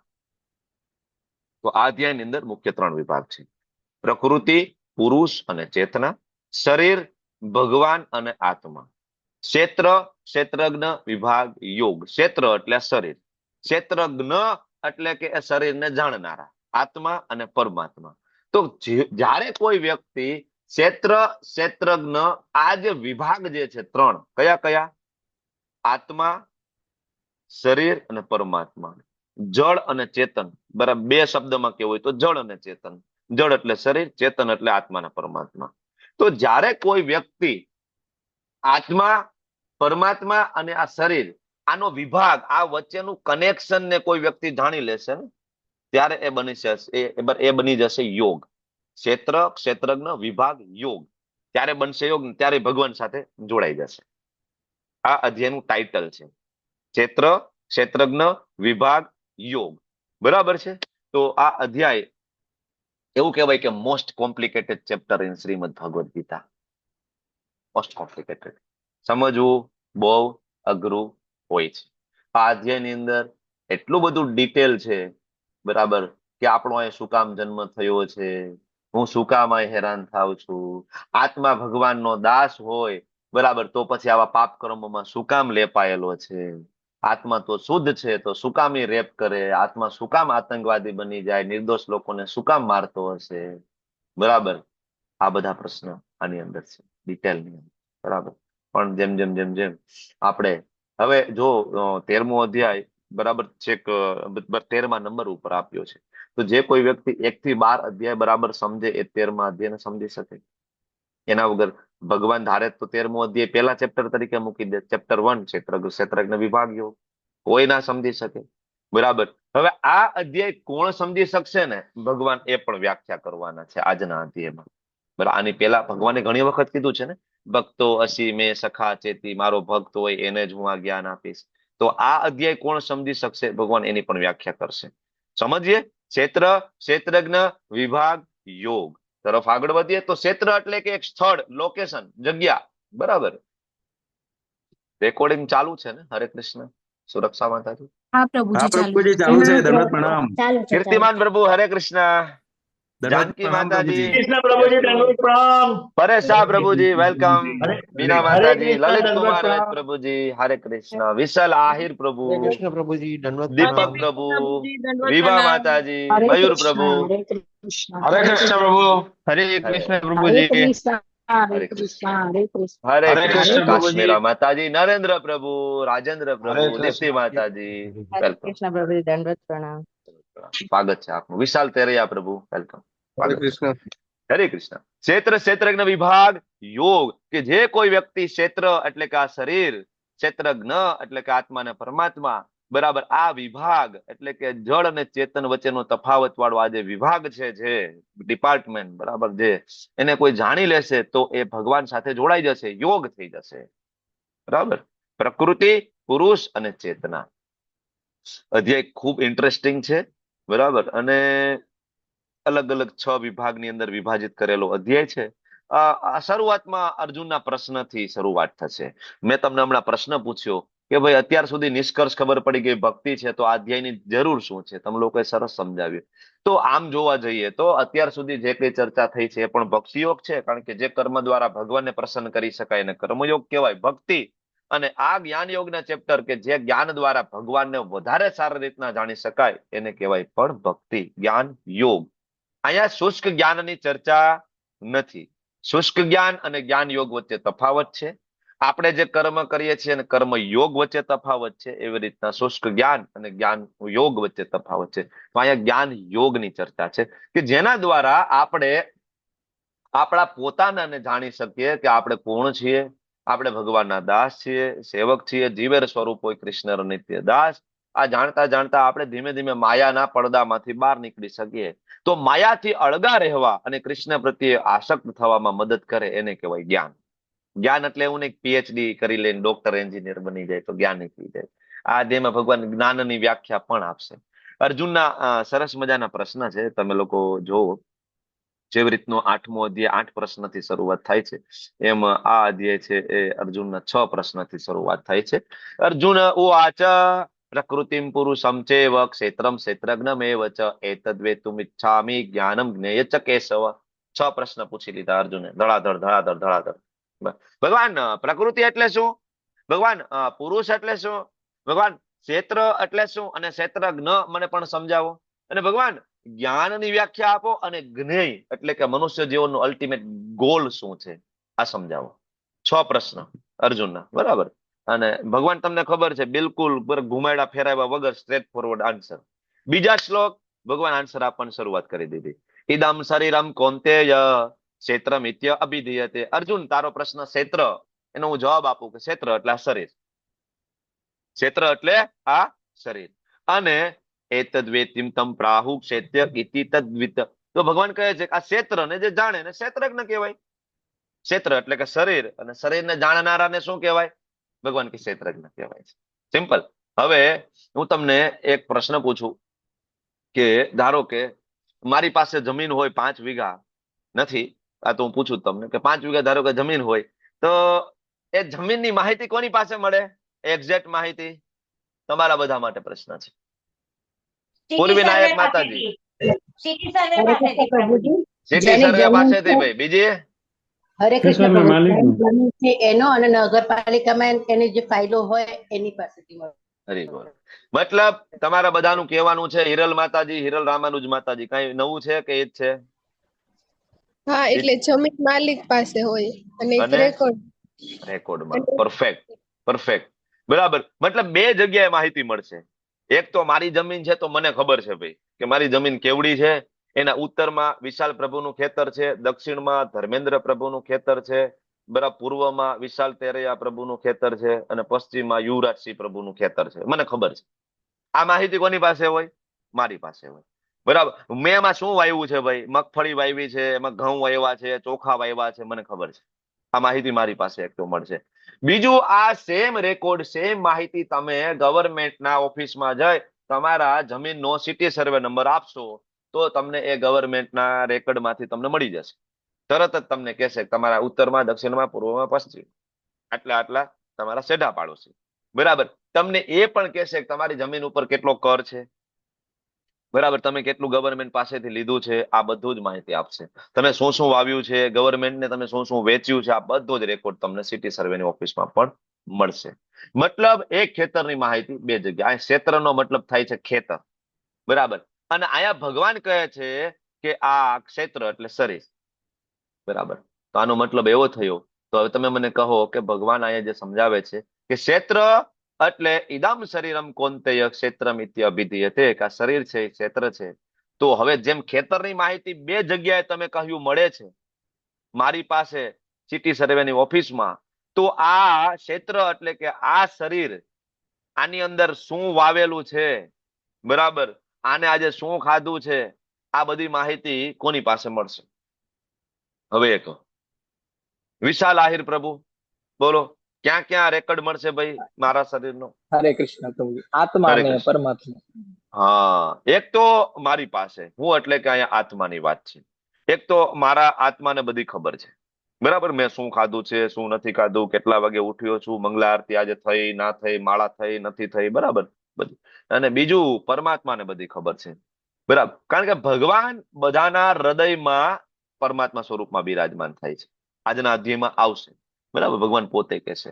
તો આ 6 પ્રશ્ન: પ્રકૃતિ, પુરુષ, ક્ષેત્ર, ક્ષેત્રજ્ઞ, જ્ઞાન અને જ્ઞેય. ભગવાન કહેશે પ્રકૃતિ એટલે ભૌતિક પ્રકૃતિ. શરીર પણ પ્રકૃતિનો ભાગ છે. આ જે શરીર છે ને, એટલા માટે પુરુષ તરીકે શાસ્ત્રની અંદર ભગવાનને સંબોધવામાં આવ્યા છે. પુરુષ એટલે ભગવાન, બરાબર. પરમ પુરુષમ કોણ છે? ભગવાન છે. અને જ્યારે આ જીવ જે છે એને સંબોધવામાં આવ્યો છે પ્રકૃતિ તરીકે. કારણ કે શરીર શેનું બનેલું છે? પંચમહાભૂતમાંથી. પંચમહાભૂત શેનો ભાગ છે? પ્રકૃતિનું. તો આ જગતમાં જે કંઈ પણ તમે જોવો, તમારું શરીર, મારું શરીર, પુરુષ હોય, સ્ત્રી હોય, બરાબર, પછી જે કઈ વસ્તુઓ જોવો, બરાબર, આખો ગ્રહ મંડળ જોવો, શેનું બનેલું છે? પંચમહાભૂતમાંથી. તો એ પ્રકૃતિનો ભાગ છે. પેલા પ્રશ્નનો જવાબ. બીજું પુરુષ. પુરુષ એટલે આ પ્રકૃતિને ભોગવનાર, બરાબર. એટલે ભગવાન કહે છે પુરુષ એટલે ભગવાન પોતે. ભોક્તારમ યજ્ઞ તપસા. અને એક નાનો એવો ભોક્તા એટલે આત્મા, બરાબર. અને ક્ષેત્ર એટલે કે શરીર, ક્ષેત્ર જ્ઞ એટલે કે આત્મા પરમાત્મા, અને જ્ઞાન એટલે કે બંનેને જાણી લેવું. મેં કીધું એમ, જેમ આપણે પહેલા જ વાત કરી, અધ્યાયના ટાઇટલ ઉપર આપણે વાત કરી ને, ક્ષેત્ર, ક્ષેત્રજ્ઞ, વિભાગ, યોગ. ક્ષેત્ર એટલે કે આ શરીર, બરાબર. અને ક્ષેત્રજ્ઞ એટલે કે આત્મા અને પરમાત્મા. જ્યારે કોઈ વ્યક્તિ આત્મા એટલે કે ક્ષેત્રજ્ઞ, પરમાત્મા એટલે કે ક્ષેત્રજ્ઞ, અને શરીર એટલે કે ક્ષેત્ર, આ ત્રણને સમજી લે તો વ્યક્તિ જ્ઞાની કહેવાય છે. જ્યારે કોઈ વ્યક્તિ જળ અને ચેતન વચ્ચેનો તફાવત સમજી લે તેને જ્ઞાની કહેવાય, બરાબર. અને આ જ્ઞાન પ્રાપ્ત કરવાનું અલ્ટિમેટલી ગોલ શું? મોટા મોટા લેક્ચર આપવાના, પ્રવચન આપવાના, બરાબર, કોલર ઊંચી રાખીને ફરવાનું, સમાજની અંદર હું બહુ બુદ્ધિશાળી છું, હું બહુ હોશિયાર છું, બરાબર, બીજા કે બધા સાથે કહેવાય સંભાષાઓ કરવાની, બધાને પાડી દેવાના, ગોલ આ છે. ત્યારે ભગવાન કહે છે કે આ બધું જ જ્ઞાન જયારે પ્રાપ્ત કરી લો, પ્રકૃતિ, પુરુષ, ક્ષેત્ર, ક્ષેત્રજ્ઞ જ્ઞાન, તો એનો જ્ઞેય હું છું, પરમાત્મા. કે એનો જ્ઞેય છે ભગવાન સાથે જોડાવું, ભગવાન સાથે ભક્તિમય સેવા સાથે જોડાવું, કૃષ્ણને ઓળખવા, એ આ જ્ઞાનનો ગોલ છે. હવે આત્મા અને પરમાત્મા બંને ક્ષેત્રજ્ઞ છે, આપણે હમણાં વાત કરી, બરાબર. તો તફાવત શું છે? હવે તમે મને કહો. પ્રશ્ન ઓવર ટુ યુ. આત્મા છે એ શરીરનો જાણનાર છે, પરમાત્મા છે એ શરીરનો જાણનાર છે, પણ બેયમાં શું ફેર છે? દીપ્તિ માતાજી બોલો. પેલો હાથ ઊંચો થયો છે દીપ્તિ પટ માતાજી, બોલો. હરે કૃષ્ણ. આત્મા છે લોકલ નોવર છે, એટલે પોતાના શરીર વિશે જ જાણે. જ્યારે પરમાત્મા છે યુનિવર્સલ નોવર છે, દરેકે દરેક જીવ જે છે એના વિશે જાણતો હોય. હરે કૃષ્ણ. પરફેક્ટ. આ તફાવત છે આત્મા અને પરમાત્માની અંદર. આ બે તફાવત છે. શું? તો કે ભાઈ આત્મા છે એ લોકલ નોવર છે ને, ભાઈ મને ખબર છે કે હું શું જમ્યો છું, બરાબર, મારા મનમાં શું ચાલે છે, પણ મને એ ખબર નથી કે વિશાલ પ્રભુ અત્યારે શું જમીન બેઠા છે ને એના મનમાં શું ચાલે છે, કે ધર્મેન્દ્ર પ્રભુ આજ કેટલા વાગે ઉઠ્યા છે મને ખબર નથી, બરાબર. પણ પરમાત્મા તરીકે તમારા મારા હૃદયમાં ભગવાન સ્વયં બિરાજમાન છે. એને આપણે બંનેની નહીં, પણ અનંત કોટી બ્રહ્માંડમાં રહેલા બધા જ જીવ વિશેની માહિતી છે. સમુદ્ર, અગાધ સમુદ્રના તળિયે રહેલી વેલ માછલી એ આ જૈમી છે કે નથી જૈમી, બરાબર, એ શું કરી રહી છે ભગવાન પાસે એની પણ માહિતી છે. વિચાર કરો. એટલે આપણે કહીએ ને, કીડીને કણ ને હાથીને મન, એ ભગવાન પૂરું કરી જ દે, બરાબર. આપણે ગમે એટલું કદાચ કરીએ તો આપણે ના પૂરું કરી શકીએ. આટલા મોટા એમેઝોનના જંગલોની અંદર લાખો કરોડો પ્રકારની પ્રજાતિઓના જીવ જંતુઓ રહે છે, તો કોણ એને ખવડાવતું હશે? કોણ એનું પાલન પોષણ કરતું હશે? ખબર ને, ઓલી આપણે ખાદ્ય, આપણે ચેઇન આપણે ભણવામાં આવતી, ખોરાકની ચેઇન ભણવામાં આવતી, આપણે ભણતા હતા ત્યારે. આને ખાયા, આને ખાયા, આને ખાયા, આને ખાયા, આને ખાયા, જીવસ્ય, બરાબર, શ્લોક છે, જીવ જીવસ્ય જીવનમ, બરાબર, કે આને ખાયા. તો આ ખાદ્ય ચેઇન ભગવાન પોતે બનાવે છે, બરાબર, કે બધાનું સરસ મજાનું ગુજરાન ચાલે, અને એ ચેઇન દ્વારા પ્રકૃતિ સરસ મજાની ચાલે, બરાબર. તો ભગવાન એ બંને આત્મા જેટલું જાણે છે એના કરતા વધારે ડિટેલમાં જાણે છે, એટલે એને યુનિવર્સલ નોવર કહેવાય છે, બરાબર. તો જ્યારે આપણે આ શરીર ગ્રહણ કરીએ છીએ ત્યારે મેં તમને આની પહેલા પણ વાત કરી હતી, જયારે આપણા 7મા અધ્યાય ભણ્યા હતા પરાપરા શક્તિ, ત્યારે મેં તમને વાત કરી હતી કે જયારે આપણે આ જગતની અંદર પ્રગટ થાય આવીએ છીએ ત્યારે આપણે એક તો ભૌતિક એટલે કે પંચમહાભૂતનું એક શરીર ગ્રહણ કરીએ છીએ, અને બીજું મન બુદ્ધિ અહંકાર વાળું એક સૂક્ષ્મ શરીર પણ ગ્રહણ કરીએ. જો અહીંયા પેલું ગ્રોસ બોડી, વચ્ચે સટલ બોડી, અને ત્રીજું સોલ એટલે કે આત્મા. આ ત્રણનું કોમ્બિનેશન અત્યારે આપણું શરીર છે. આ શરીર છે એ આ ત્રણનું કોમ્બિનેશન છે. અને જ્યારે આપણું મૃત્યુ થશે ત્યારે આ ગ્રોસ બોડી એટલે કે જળ શરીર, બરાબર, જેને તમે સ્પર્શ કરી શકો છો, જેને આખું જગત જોઈ શકે છે, આઈને પડ્યું રહેશે. પણ આની અંદર એક બીજું શરીર છે જેને કહેવાય સટલ બોડી, સૂક્ષ્મ શરીર, જે મન બુદ્ધિ અને અહંકારનું બનેલું છે. એ અને આત્મા આ બંનેને યમદૂતો ખેંચીને લઈ જશે, બરાબર. અને એ આત્મા સાથે આ ટ્રાવેલ કરે છે. કયું શરીર? સૂક્ષ્મ શરીર આત્મા સાથે ટ્રાવેલ કરે. એટલા માટે આત્માનો કોઈ પણ દોષ ના હોવાના કારણે પણ એને અલગ અલગ શરીર ગ્રહણ કરવા પડે છે, કારણ કે એનો સંબંધ, એની મિત્રતા કોની સાથે છે? સૂક્ષ્મ શરીર સાથે. તો જેવા તમે મિત્ર રાખશો એવું તમારે ભોગવવું પડશે, બરાબર. એક સાદી ભાષામાં કોઈ વ્યક્તિનો મિત્ર દારૂડિયો હશે, બરાબર, તો ધીમે ધીમે વ્યક્તિ એની સાથે રહીને દારૂડિયો બની જશે, અને પછી એક દિવસ જયારે રેડ પડશે ત્યારે પોલીસ વાળા બંનેને પકડી જશે, બરાબર. એવી રીતના અહીંયા આત્માએ મિત્રતા કરેલી છે કોની સાથે? મન બુદ્ધિ અહંકાર સૂક્ષ્મ શરીર સાથે. સૂક્ષ્મ શરીર સાથેની મિત્રતા હોવાના કારણે આત્માને પણ જયારે પોલીસ આવે છે એટલે કે યમદૂત આવે છે ત્યારે એરેસ્ટ કરી જાય છે બંનેને એક સાથે, મિત્રતા હોવાના કારણે, બરાબર. અને બંનેને, કારણ કે પ્રગાઢ મિત્રતા છે, જુદું જ નથી થવું, તો બંનેને ફરીથી એ જ મિત્રતા, એની ઈચ્છા, એનું ફ્રી વિલ હોવાના કારણે એને નવું શરીર આપે છે. તમારે મિત્ર રહેવું છે, રિયો. મન બુદ્ધિ અહંકાર આત્મા, બરાબર, તમારો સોફ્ટવેર રેડી છે, હા, નવું હાર્ડવેર તમને આપી દે છે, કૂતરાનું, ભૂંડડાનું, સસલાનું, ભેગારીઓ. એટલા માટે ભગવદ્ ગીતા આ મિત્રતા તોડવા માટેનું છે. કઈ મિત્રતા? તો કે આત્મા અને જે સૂક્ષ્મ શરીર, મન બુદ્ધિ અહંકાર, બરાબર, એની વચ્ચેની મિત્રતાને તોડવા માટે ભગવદ્ ગીતા છે, જેને કહેવાય દેહાત્મ ભાવ. દેહાત્મ ભાવમાંથી બહાર નીકળવું એટલે કે હું આ શરીર નથી, બરાબર. આ મન બુદ્ધિ અહંકાર અને પંચ મહાભૂતમાંથી બનેલું આ શરીર હું નથી. હું ભગવાનનો દાસ છું, હું તો આત્મા છું. આ સમજવા માટે, આ બંનેની ગાઢ મિત્રતા તોડવા માટે ભગવદ્ ગીતા છે. ભગવદ્ ગીતાનો આ ઉદ્દેશ્ય છે. કોઈ એમ કે ભગવદ્ ગીતા કર્મયોગ શીખડાવે છે, કોઈ એમ કે ભગવદ્ ગીતા જ્ઞાન યોગ આપે છે, કોઈ એમ કે ભગવદ્ ગીતા અષ્ટાંગ યોગ, જ્ઞાન યોગ શીખડાવે છે. અલ્ટિમેટ ભગવદ્ ગીતા આ મિત્રતાને તોડવા માંગે છે કે આ બધી બહાર નીકળો, આવી ખરાબ સંગતિમાંથી બહાર નીકળો. મન બુદ્ધિ અહંકારની જે સંગતિ કરીને બેઠા છો, અને તમારું મન છે વ્યભિચારી છે, મન છે લસ્ટી છે, આની મિત્રતા છોડો, બરાબર. એટલે ભગવાનનો જે શુદ્ધ ભક્ત છે એ મન બુદ્ધિ અહંકાર અને પંચ મહાભૂતના શરીરથી પરે જાય છે, પોતાને જાણી લે છે કે હું આત્મા છું, બરાબર. આ શીખવાનું છે આ અધ્યાયમાંથી. ઓકે, તો હવે ભગવાન પોતે કહે છે, ચૈત્રઘ્નમ ચાપી મામ વિદ્ધિમ સર્વક્ષેત્રેષુ ભારત ક્ષેત્રજ્ઞયોર જ્ઞાનમ યજ્ઞાનમ મતમ મમ. કે ભગવાન કહે છે કે ભાઈ તારે એ જાણી લેવું પડે કે હું પણ ક્ષેત્રજ્ઞ છું. હવે આપણે આ ભૂલી જઈએ છીએ. ભગવાન એ શું કામ કહે છે કે તારે આ જાણવું જોઈએ? મતલબ એનો મતલબ આપણે જાણતા નથી, એટલે કેવું પડે ને કૃષ્ણને. અને જયારે કૃષ્ણ અર્જુનને કહે છે કે અર્જુન તારે આ જાણવું પડે કે હું પણ શરીરનો જ્ઞાતા છું અને હું સર્વ શરીરનો જ્ઞાતા છું. સર્વ શરીરના જ્ઞાતા એટલે સર્વ શરીરને એક સાથે જાણી શકે એટલે વિષ્ણુ, બરાબર. અને સર્વ શરીરને એક સાથે હૃદયમાં બેસીને જાણી શકે એટલે શિરોદક્ષાય વિષ્ણુ. તો હવે કોણ છે? કૃષ્ણ. કારણ કે કૃષ્ણ કહે છે ને કે હું છું. નહીતર આ કૃષ્ણ એમ કહે ને કે હે અર્જુન તારે એ જાણવું પડે કે સર્વ શરીરના જ્ઞાતા એ પરમાત્મા છે અને જુદા છે, હું નથી. હું તો સામાન્ય ઐતિહાસિક પુરુષ છું ભાઈ, મેં ભગવદ્ ગીતા નથી બોલી, એ તો પરમાત્મા મારી અંદર ઘૂસી ગયા અને એને ભગવદ્ ગીતા બોલી છે. ઘણા બધા લોકો આવો પ્રવચન આપે છે સમાજની અંદર કે પરમાત્મા જુદા છે, કૃષ્ણ જુદા છે. અચ્છા, પરમાત્મા ને કૃષ્ણ જુદા છે, તો અહીંયા કૃષ્ણ એમ શું કામ કહે છે કે ક્ષેત્રજ્ઞમ ચાપી મામ, કે હું છું, તારે જાણવું પડશે કે હું જ પરમાત્મા છું, સર્વ શરીરને જાણનારો હું જ છું. આવું શું કામ કહે છે કૃષ્ણ? થાય છે ને ક્લિયર કે પરમાત્મા અને કૃષ્ણ જુદા જુદા નથી.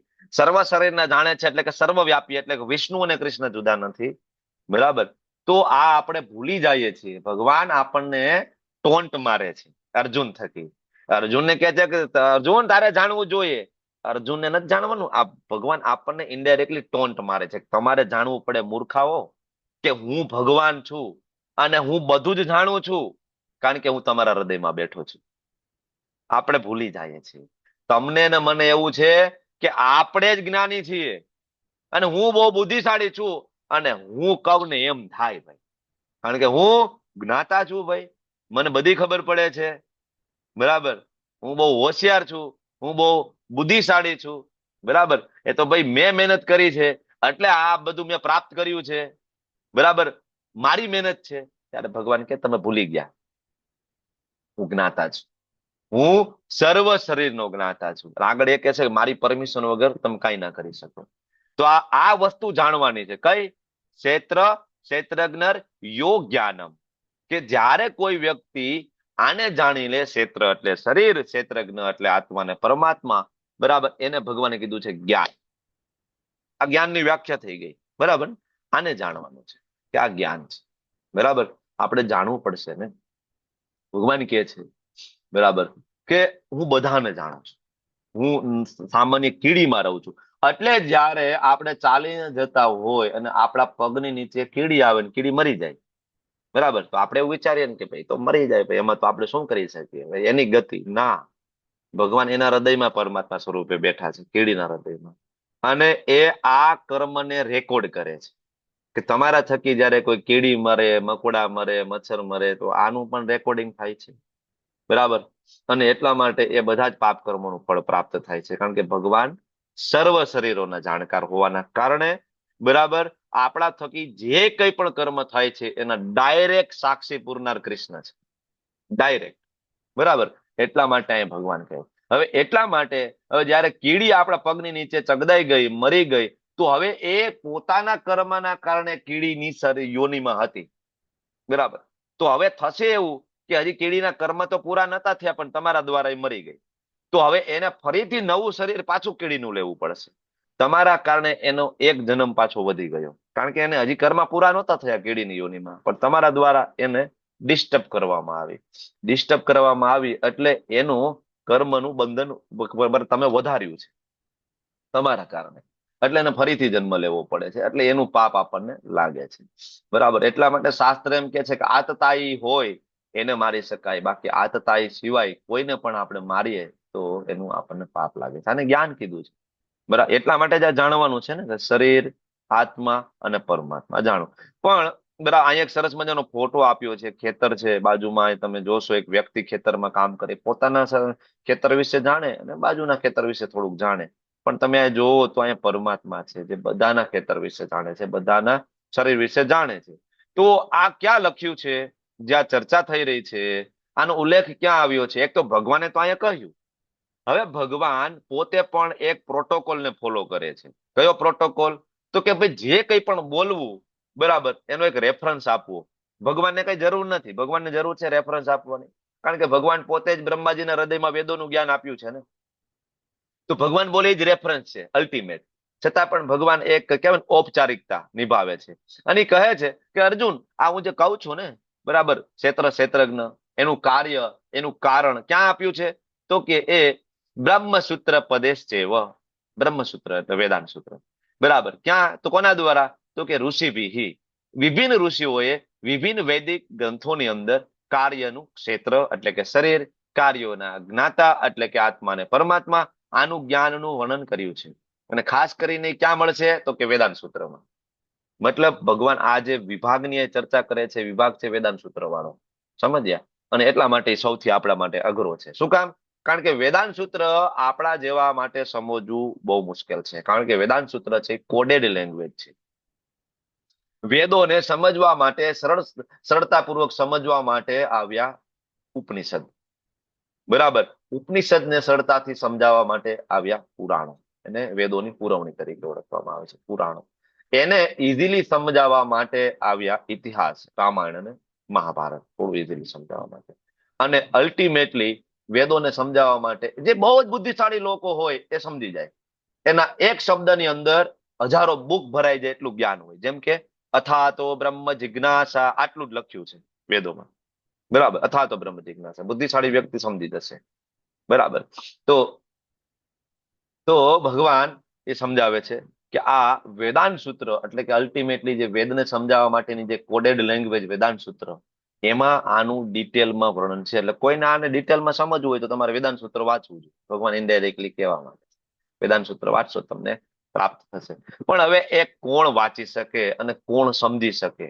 બરાબર. તો એ બ્રહ્મપૂછનું વર્ણન કર્યું છે શ્રીલ પ્રભુપાદજીએ તાત્પર્યમાં, કે એક તો મોટા ભાગના વ્યક્તિની જે ચેતના, બ્રહ્મપૂછ એટલે કોન્શિયસનેસ નું લેવલ, ચેતનાનું લેવલ થોડુંક કદાચ ઉપરથી તમને જશે, પણ બહુ ચિંતા નહીં કરતા, કંટાળતા નહીં. પાણી બાણી વચ્ચે થોડું થોડું પીતા રહેજો. બરાબર. ઊંઘ આવતી હોય તો થોડોક આટો મારતા રહેજો, અને હમણાં આ ક્લાસ પૂરો થઈ જશે, બહુ ચિંતા નહીં. પછી શાંતિથી પ્રસાદ લેજો. ઓકે. અને એકાદી નીંદર કરી લેજો, વાર નહીં લાગે આની. તો ભગવાન અહીંયા સમજાવે છે આપણને બ્રહ્મપૂછ, અને પ્રભુપાદે આપણને ઉપનિષદોમાંથી લઈને સમજાવે છે કે કોઈ પણ વ્યક્તિની જે ચેતના હોય, એક તો એકદમ લોઅર લેવલની ચેતના, અન્નમય ચેતના, ભાઈ એને અન્નમાં જ બ્રહ્મના દર્શન થાય, તમોગુણી, ઘોર તમોગુણી ચેતના છે. ખાવાનું મળી જાય એટલે બીજું કઈ વિચારતો નથી. તો આવા વ્યક્તિ વેદાંત સૂત્રની ભાષાને સમજી શકે? તો કે ના. એનાથી ઉપરની લેવલની ચેતના આવે પ્રાણમય. તો પ્રાણમયમાં એ થોડુંક ઉપર ઉઠે, રજોગુણમાં આવે, અને એ વિચારે કે ભાઈ ખાલી ખાવા પૂરતું તો ઠીક છે, પણ કપડા સારા જોઈએ, સ્વરક્ષણ માટે ઘર જોઈએ, બેંક બેલેન્સ જોઈએ, કુટુંબીજનો જોઈએ, મિત્રો જોઈએ. બરાબર ને? 1200 ફૂટનું ઘર હોય તો 5000 ફૂટનું ઘર બનાવવાની ઈચ્છા થાય, એને કહેવાય ઉપરની ચેતના, પ્રાણમય. પણ આ રજોગુણી ચેતનામાં રહેલો વ્યક્તિ પણ સમજી શકે વેદાંત સૂત્રને, આ ભાષાને, 13મા અધ્યાયને? તો કે નહીં સમજી શકે. બરાબર. તો એના ઉપર ઉઠવું પડશે. એના ઉપર એક ચેતના આવે છે જેને કહેવાય જ્ઞાનમય ચેતના અથવા તો મનોમય ચેતના. જ્ઞાનમય ચેતનામાં વ્યક્તિ જયારે કોઈ ઉઠે તો એ વ્યક્તિને થોડી ઈચ્છા થાય કે ભાઈ રૂપિયા, પૈસા, ઘર, ગાડી, બંગલો તો ઠીક છે, પણ હું કોણ છું? હું અહીં શું કામ આવ્યો છું? એની શરૂઆત જ્ઞાનમય ચેતનાથી થઈ જાય. જ્ઞાનમય ચેતનામાં કોઈ વ્યક્તિ આવે ત્યારે એના હૃદયમાં સત્વગુણ પ્રગટ થાય. જ્યાં સુધી હવે કોઈ વ્યક્તિ જ્ઞાનમય ચેતના સુધી આવતું નથી ત્યાં સુધી આ અધ્યાયને એ વ્યક્તિ સમજી શકતું નથી. એટલે ઘણા બધા લોકો ઘોર તમોગુણમાં હોય, બરાબર, અને ઘોર રજોગુણમાં હોય, બરાબર, ગંદા રાજકારણની અંદર પડેલા હોય, ગંદા રાજકારણમાં પડેલા હોય, કાળા બજાર કરતા હોય, બિઝનેસ કરતા હોય, પૈસાની પાછળ ગાંડા હોય, અને આવા વ્યક્તિ જયારે ભગવદ્ ગીતા ઉપર ટીકા લખે ત્યારે ઉપનિષદ ની ભાષામાં પ્રભુપાદાએ સમજાવે છે કે વ્યક્તિ કોઈ દિવસ ભગવદ્ ગીતાને સમજી શકે નહીં, કારણ કે એની ચેતના અન્નમય અને પ્રાણમય સુધી જ વિકસિત થાય. એની ચેતના જ્ઞાનમય સુધી પહોંચે નહીં. જ્ઞાનમય સુધી પહોંચે તો એ વિચાર કરે, અને જે વ્યક્તિની ચેતના જ્ઞાનમય સુધી વિકસિત થાય એ વ્યક્તિના જીવનમાં આમૂલ પરિવર્તન જોવા મળે. આ તો હજી શરૂઆત છે જ્ઞાનમય ચેતના. બરાબર. આમૂલ પરિવર્તન જોવા મળે. અને એના ઉપરની જે ચેતના છે એને વિજ્ઞાનમય ચેતના કહેવાય, વિશિષ્ટ. બરાબર. વધારે જાણે કે હું કોણ છું, શરીર છું. અચ્છા, તો શરીરનો સંબંધ કોની સાથે છે? હું શું કામ આવ્યો છું? આ બધાનું મેનેજમેન્ટ કરનાર કોણ? ત્યારે એને પરમાત્મા વિશે, ભગવાન વિશે જાણવાની ઈચ્છા થાય ત્યારે વ્યક્તિ વિજ્ઞાનમય ચેતના સુધી આવે, અને વિજ્ઞાનમય ચેતનામાં સંપૂર્ણ રીતે એ ભગવદ્ ગીતાને સમજવા માટે સક્ષમ બને છે. બરાબર. અને જ્યારે એ સંપૂર્ણ રીતે સક્ષમ બને ત્યારે વ્યક્તિ આનંદમય ચેતનામાં પ્રવેશ કરી જાય છે. આનંદમય ચેતનામાં પ્રવેશ કરે છે, જે સચ્ચિદ આનંદ અવસ્થા છે, સર્વોચ્ચ અવસ્થા છે. આને કહેવાય બ્રહ્મ પૂજ. તો આના ઉપરથી ખબર પડે ને કે આજે આપણને શું કામ અઘરો લાગે છે. એવું નથી તમને અઘરો લાગે છે, ઇવન મને પણ અઘરો લાગે છે. શું કામ અઘરો લાગે છે? તો કે આપણી ચેતના એ નીચે જ છે, અને આ જગતની અંદર 99.99% લોકોની ચેતના અહીંયા જ હોય છે. ક્યાં? અન્નમય અને પ્રાણમય. સારું ખાવાનું મળી જાય, ગાડી હોય, બંગલો હોય, ઘરના મકાન હોય, બરાબર, દીકરો સેટલ હોય, દીકરીને સરસ છોકરો મળી જાય, લગ્ન થઈ જાય, એ સેટલ થઈ જાય, બરાબર, આ જ હોય છે. અને એ બે આની અંદર જ આવી જાય છે, અને એ લોઅર ચેતના છે. અને એમાં આપણે હોવાના કારણે આપણે શાસ્ત્રને સમજી શકતા નથી. હવે તમને ખબર પડી હશે કે આપણા વેદોમાં અને મનુસ્મૃતિમાં શું કામ એવું લખ્યું છે કે શૂદ્રોને વેદો વાંચવાની મનાઈ છે. હવે ખ્યાલ આવ્યો તમને? ત્યાં શૂદ્રોને વેદો વાંચવાની મનાઈ છે એટલે શૂદ્ર જાતિ હરિજન દલિત સમાજની વાત નથી. ત્યાં શુદ્ર એટલે એવા માણસો કે જે તમો ગુણમાં છે, કે જેને ખાવા સિવાય બીજું કઈ દેખાતું નથી, શરીર સંબંધ સિવાય બીજું કઈ દેખાતું નથી. આવા જે લોકો હોય જેની બુદ્ધિ આટલા પૂરતી જ ચાલતી હોય એને કહેવાય શુદ્ર. હવે બ્રાહ્મણનો દીકરો હોય એની બુદ્ધિ આટલી ચાલતી હોય તો એને શુદ્ર કહેવાય. ક્ષત્રિયનો દીકરો હોય બુદ્ધિ આટલી ચાલતી હોય તો એને શુદ્ર કહેવાય. અને કળિયુગની અંદર બધા શુદ્ર છે. ચૈતન્ય મહાપ્રભુ કહે છે કલો શુદ્ર સંભવા. કળિયુગની અંદર આપણે બધા આની પાછળ જ દોડીએ છીએ ને. નાનામાં નાનાથી માણસ જો મોટામાં મોટો માણસ આ જ કરે છે ને. ઘર, ગાડી, પૈસા, આહાર, નિંદ્રા, ભય અને મૈથુન. તો ચાર પાછળ પડેલો વ્યક્તિ જે હોય અલ્ટિમેટલી એ શુદ્ર છે. અને એટલા માટે આપણા વેદોમાં, ઉપનિષદોમાં, પુરાણોમાં લખ્યું છે શુદ્ર છે એ શાસ્ત્રો વાંચી શકે નહીં, વેદો વાંચી શકે નહીં. તો ઘણા બધાએ પોતાની જાતિ ઉપર લઈ લીધું.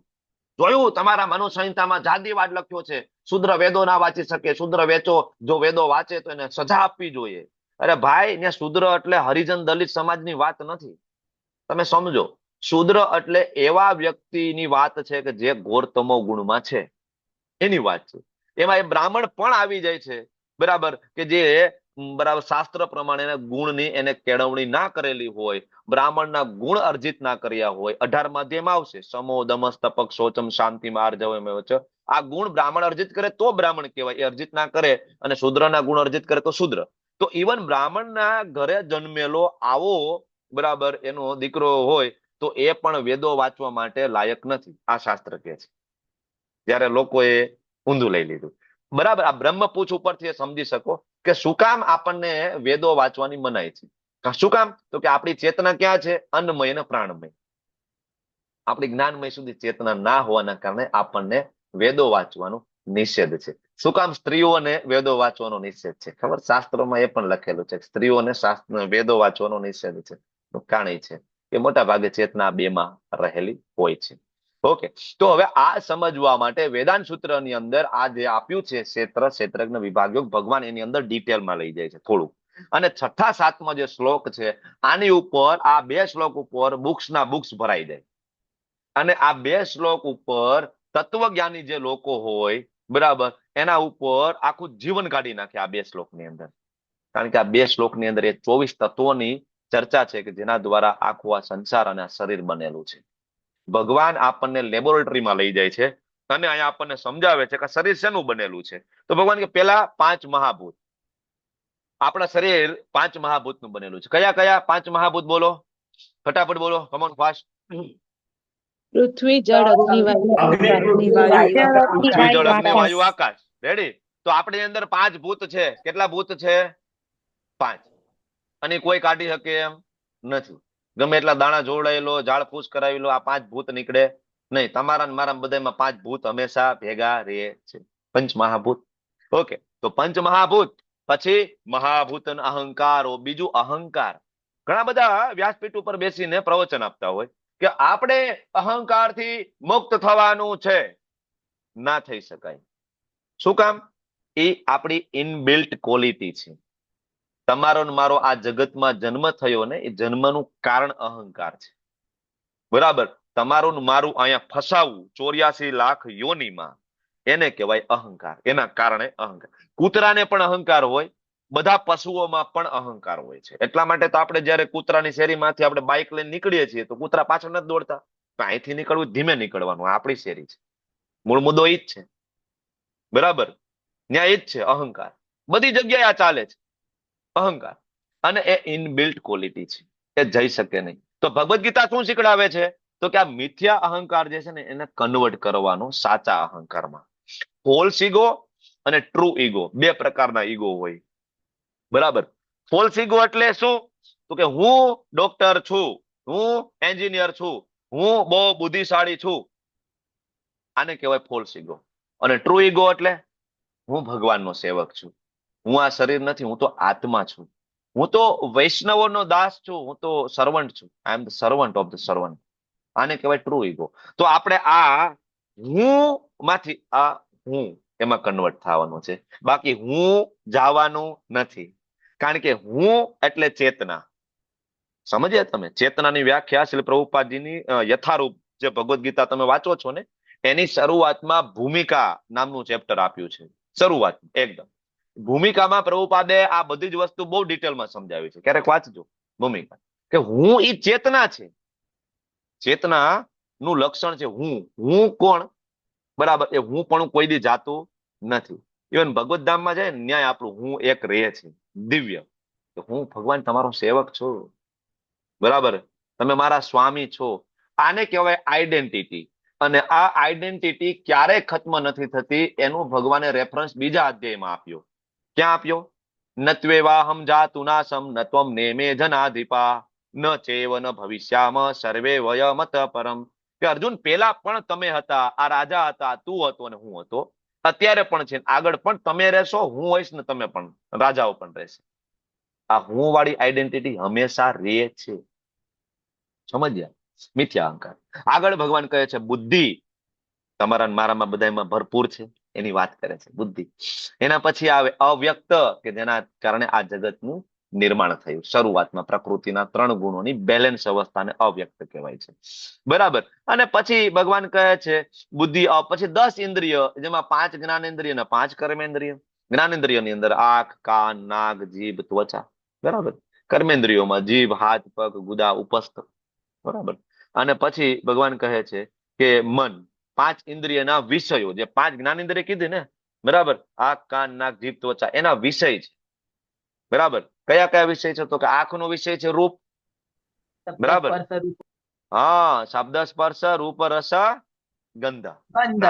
નાકનો વિષય છે ગંધ, બરાબર. તો આ 5 ઇન્દ્રિયના વિષયો. હવે સરવાળો મારો, બરાબર, તો કે 5 મહાભૂત, 5 જ્ઞાનેન્દ્રિય, 5 કર્મેન્દ્રિય, 5 ઇન્દ્રિયના વિષયો. કેટલું થયું? 20, બરાબર. હવે એની અંદર ઉમેરો મન, બુદ્ધિ અને અહંકાર. કેટલા થયા? 23. એવા, અને એની અંદર ઉમેરો અવ્યક્ત, એટલે કે 24, બરાબર. હવે મોટા ભાગના તત્વજ્ઞાની લોકો છે આ 24 તત્વોની અંદર ગૂંચવાયેલા છે, અને એ જોવે છે કે કઈ રીતના છે, બરાબર, આનું શરીર કેમ બનેલું છે, કેમ આમ નીકળી શકાય, શું થાય. પણ એ 25મું તત્વ એની અંદર એડ નથી કરતા. 25મું તત્વ શું છે? એ આત્મા છે. જયારે 25મું તત્વ આની અંદર એડ થાય ત્યારે જ આ બધી વસ્તુ ચલાયમાન થાય. અને હવે આના પછીનું આવે 26મું તત્વ, કે જે આ 25 તત્વોને કંટ્રોલ કરી શકે, એ પરમાત્મા છે. તો જયારે કોઈ વ્યક્તિ માત્ર 24 તત્વોને જાણવાની કોશિશ કરે ને, એને કહેવાય ક્ષેત્ર સુધીની વાત છે. અને 25મું તત્વ છે અને 26મું તત્વ છે ક્ષેત્રજ્ઞ છે. એટલે આ અધ્યાયને ક્ષેત્રજ્ઞ વિભાગ યોગ કીધો છે, બરાબર. તો આ 24 તત્વો, આ શ્લોક કે વધારે બહુ ડિટેલમાં આપણે ક્યારેક લેવલ 2માં ભક્તિ શાસ્ત્રીમાં અને લઈ જશું, ચિંતા નહીં કરતા તમે. તો પછી આવે ઈચ્છા, દ્વેષ, સુખ, દુઃખ, સંઘાત, ચેતના અને ધૈર્ય. એમાં ઈચ્છા, દ્વેષ અને સુખ દુઃખ જે છે ને, બરાબર, એ આનો વિકાર છે. જયારે આપણે શરીર લઈએ ને તો આ વિકારો ઉત્પન્ન થઈ જ જાય. મારી ઈચ્છા થઈ જાય, એમાં કોઈ પ્રત્યે દ્વેષ થાય, એના કારણે અમને સુખ દુઃખ મળે, અને આમાં હું ફસાઈ જાઉં, સંઘાત. અને જયારે આની અંદર આત્માનો પ્રવેશ કરે ને તો આત્માના 2 લક્ષણ પ્રગટ થાય, ચેતના અને ધૈર્ય, કોન્શિયસનેસ, એના લક્ષણો છે. તો આ સર્વને, હવે આ બધાનો જયારે સરવાળો તમે મારો છો, બરાબર, તો એને કાર્યનું ક્ષેત્ર, એટલે કે આ શરીર અને એની સાથેની આંતરક્રિયાઓ કહેવાય. આમાં આત્માની વાત હજી નથી થઈ, બરાબર. આમાં આત્મા એડ કરો ત્યારે ક્ષેત્રજ્ઞ, પરમાત્મા, એટલે કે સુપર ક્ષેત્રજ્ઞ. ક્લિયર? 6ઠો 7મો શ્લોક. તો આ રીતના તમે સમજી શકો. કઠોપનિષદનો એક શ્લોક છે કે જેમાં 5 ઇન્દ્રિય એટલે કે 5 ઘોડા, લગામ એટલે કે એનું મન, અને બુદ્ધિ એટલે કે એનો સારથી, અને આત્મા એટલે એનો રથી, માલિક, જે પાછળ બેઠો છે, બરાબર. આત્મા ભગવાન સાથે હતી અને ઈચ્છા કરી ભોગ ભોગવવાની. ભોગ ભોગવવા માટે ભગવાને ભૌતિક જગતનું નિર્માણ કર્યું, અને ભૌતિક જગત સાથે આપણી કમ્પેટિબિલિટી થાય એટલા માટે ભગવાને આ ભૌતિક શરીર આપણને આપ્યું, જેમાં 5 ઇન્દ્રિય, મન, બુદ્ધિ, અહંકાર, પંચમહાભૂતનું આ શરીર, જેનાથી આપણે ભોગ કરી શકીએ આત્માની ઈચ્છાના કારણે. હવે આત્મા જેવો આની અંદર બેઠો, ભોગ કરવાની ઈચ્છા થાય, તો મેં તમને કીધું એમ કે એની મિત્રતા થઈ ગઈ. કોની સાથે? સૂક્ષ્મ શરીર સાથે. બુદ્ધિ, મન, બરાબર, આની સાથેની મિત્રતા થઈ ગઈ, મન, બુદ્ધિ અને અહંકાર સાથે મિત્રતા થઈ હોવાના કારણે હવે 5 ઇન્દ્રિય જે છે એનું કામ છે ભોગ ભોગવવા માટે, બરાબર, મીડિયા બનવાનું.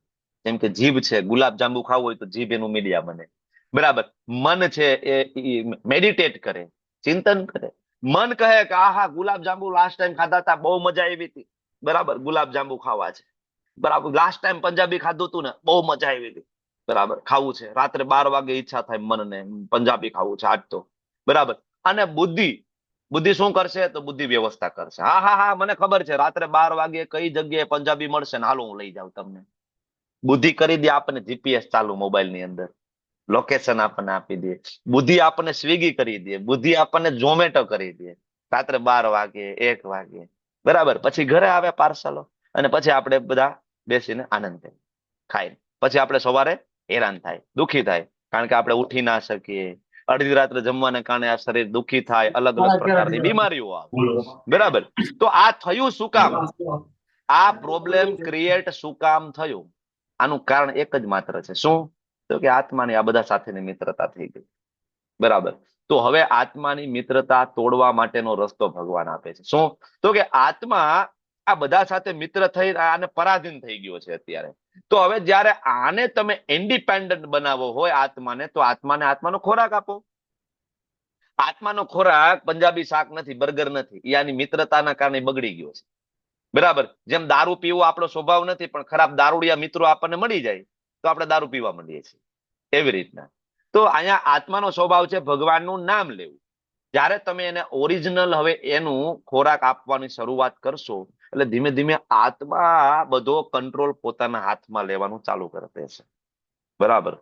જેમ દારૂડિયો વ્યક્તિ હોય, એને કોઈ વ્યક્તિ મળી જાય ભગવદ્ ગીતાનું જ્ઞાન આપનાર, એને ખબર પડી જાય કે આનાથી શું થાય, આ તે, તો ધીમે ધીમે એને ખ્યાલ આવી જાય. પછી કંટ્રોલ કરી લે. પછી એના મિત્રો નહીં નહીં, આવા મિત્રો ના જોઈએ, આ ના જોઈએ. પછી જયારે એના મિત્રો બોલાવવા આવશે કે ચાલો દીવ જવું છે ફરવા, નહીં નહીં તમે જાઓ ભાઈ, મારે મંદિરે જવાનું છે, મારે પછી કાલ મંગલા આરતી મિસ થઈ જાય. એમ જયારે પછી આવા ખરાબ મિત્રો, ઇન્દ્રિય, મન અને બુદ્ધિ, મન આપણને એમ કહેશે કે ભાઈ લાસ્ટ ટાઈમ આપણે, બરાબર, આપણે ઇન્દ્રિય જયારે કહેશે કે ના ના જીભમાં બહુ મજા આવી હતી ભાઈ, લાસ્ટ ટાઈમ પંજાબી ખાધું હતું, તો મન કહેશે હા હા બહુ મજા આવી હતી, વ્યવસ્થા કરો ને. અને બુદ્ધિ જેવી વ્યવસ્થા કરવાની કોશિશ કરશે ને, ત્યારે આત્માનો અવાજ આવશે, ઓ ભાઈ ઓ, રાત્રે 12 વાગે પંજાબી ના હોય. આ હેરાન થવાના ધંધા છે. અને આ ધીમે ધીમે બુદ્ધિને પોતાને પણ ખ્યાલ આવશે, કારણ કે બુદ્ધિ ભૌતિકતામાંથી આધ્યાત્મિકતા તરફ વળશે, જેવી જેવી ભગવદ્ ગીતા વાંચશું એ પ્રમાણે. તો આપણે આ બધાને ભગવાનની સેવામાં લગાડી દઈએ છીએ. આત્માને હરિનામ આપીએ છીએ, બરાબર. બુદ્ધિને ભગવદ્ ગીતા આપીએ છીએ, બરાબર. અને મનનું કામ છે મેડિટેટ કરવું, બરાબર. તો એ ભગવાનના સ્વરૂપ ઉપર, ભગવાનના નામ ઉપર મેડિટેટ કરે છે.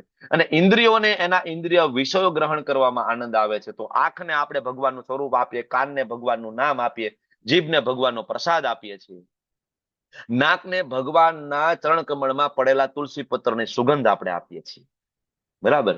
તો ઇન્દ્રિય, મન, બુદ્ધિ અને આ બધું જયારે ભગવાનની સેવામાં લાગે ને, ત્યારે આ રથ યોગ્ય રસ્તા ઉપર ચાલે છે.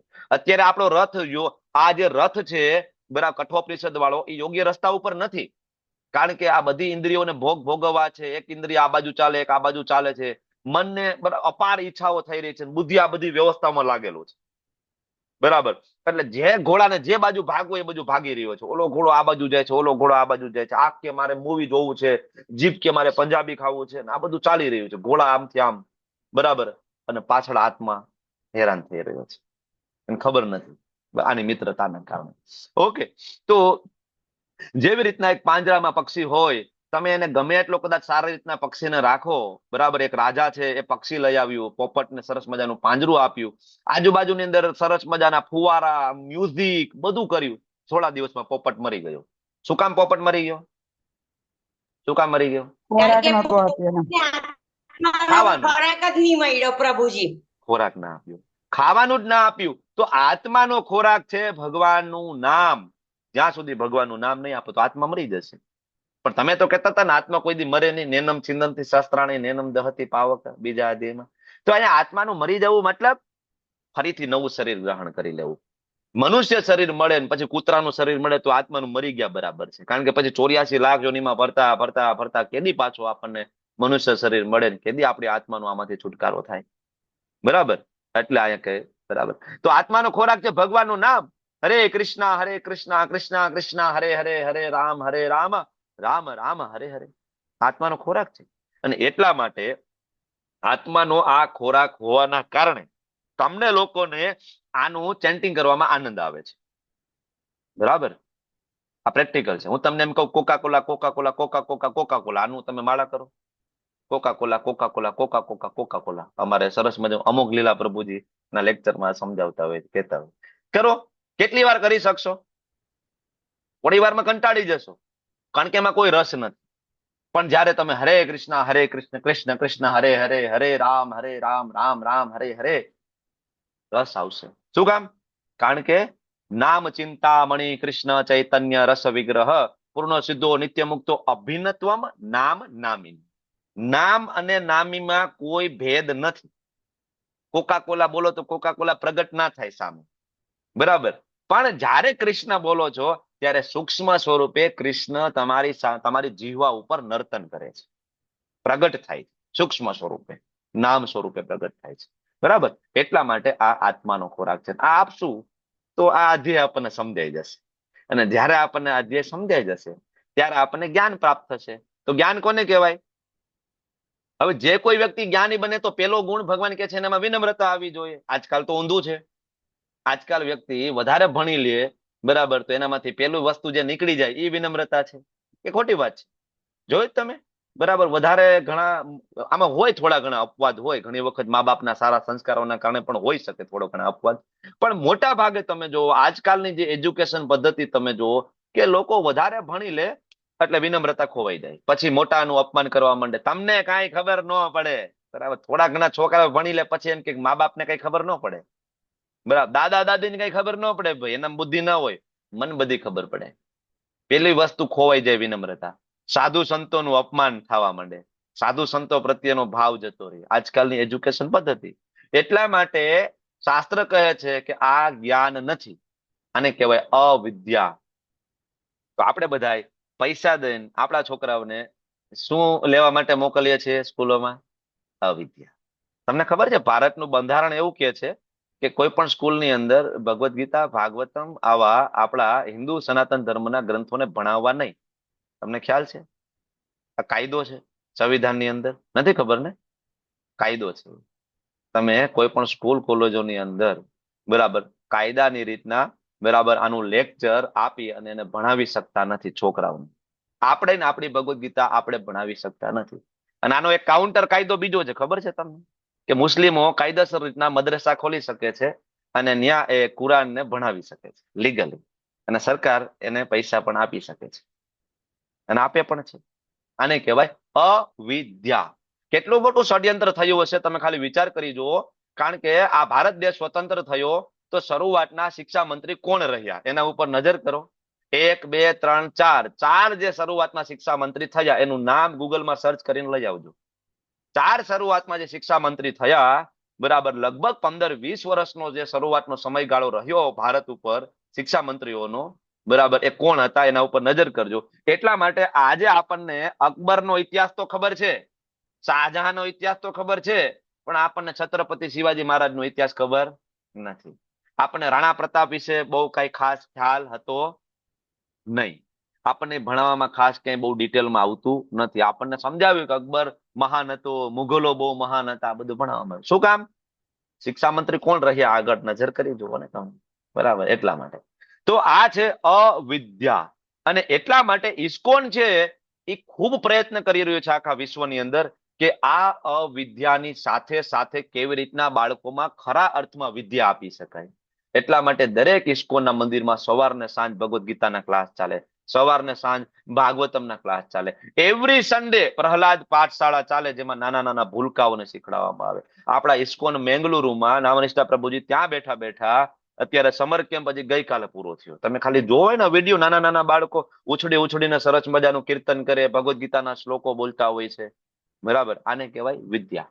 તો આપણે ઇસ્કોન એકમાત્ર એવી સંસ્થા છે કે આખા વિશ્વની અંદર આ અવિદ્યાને પરાસ્ત કરવા માટે વિદ્યા આપવાની કોશિશ કરી રહી છે, જે ખરા અર્થમાં જ્ઞાન છે.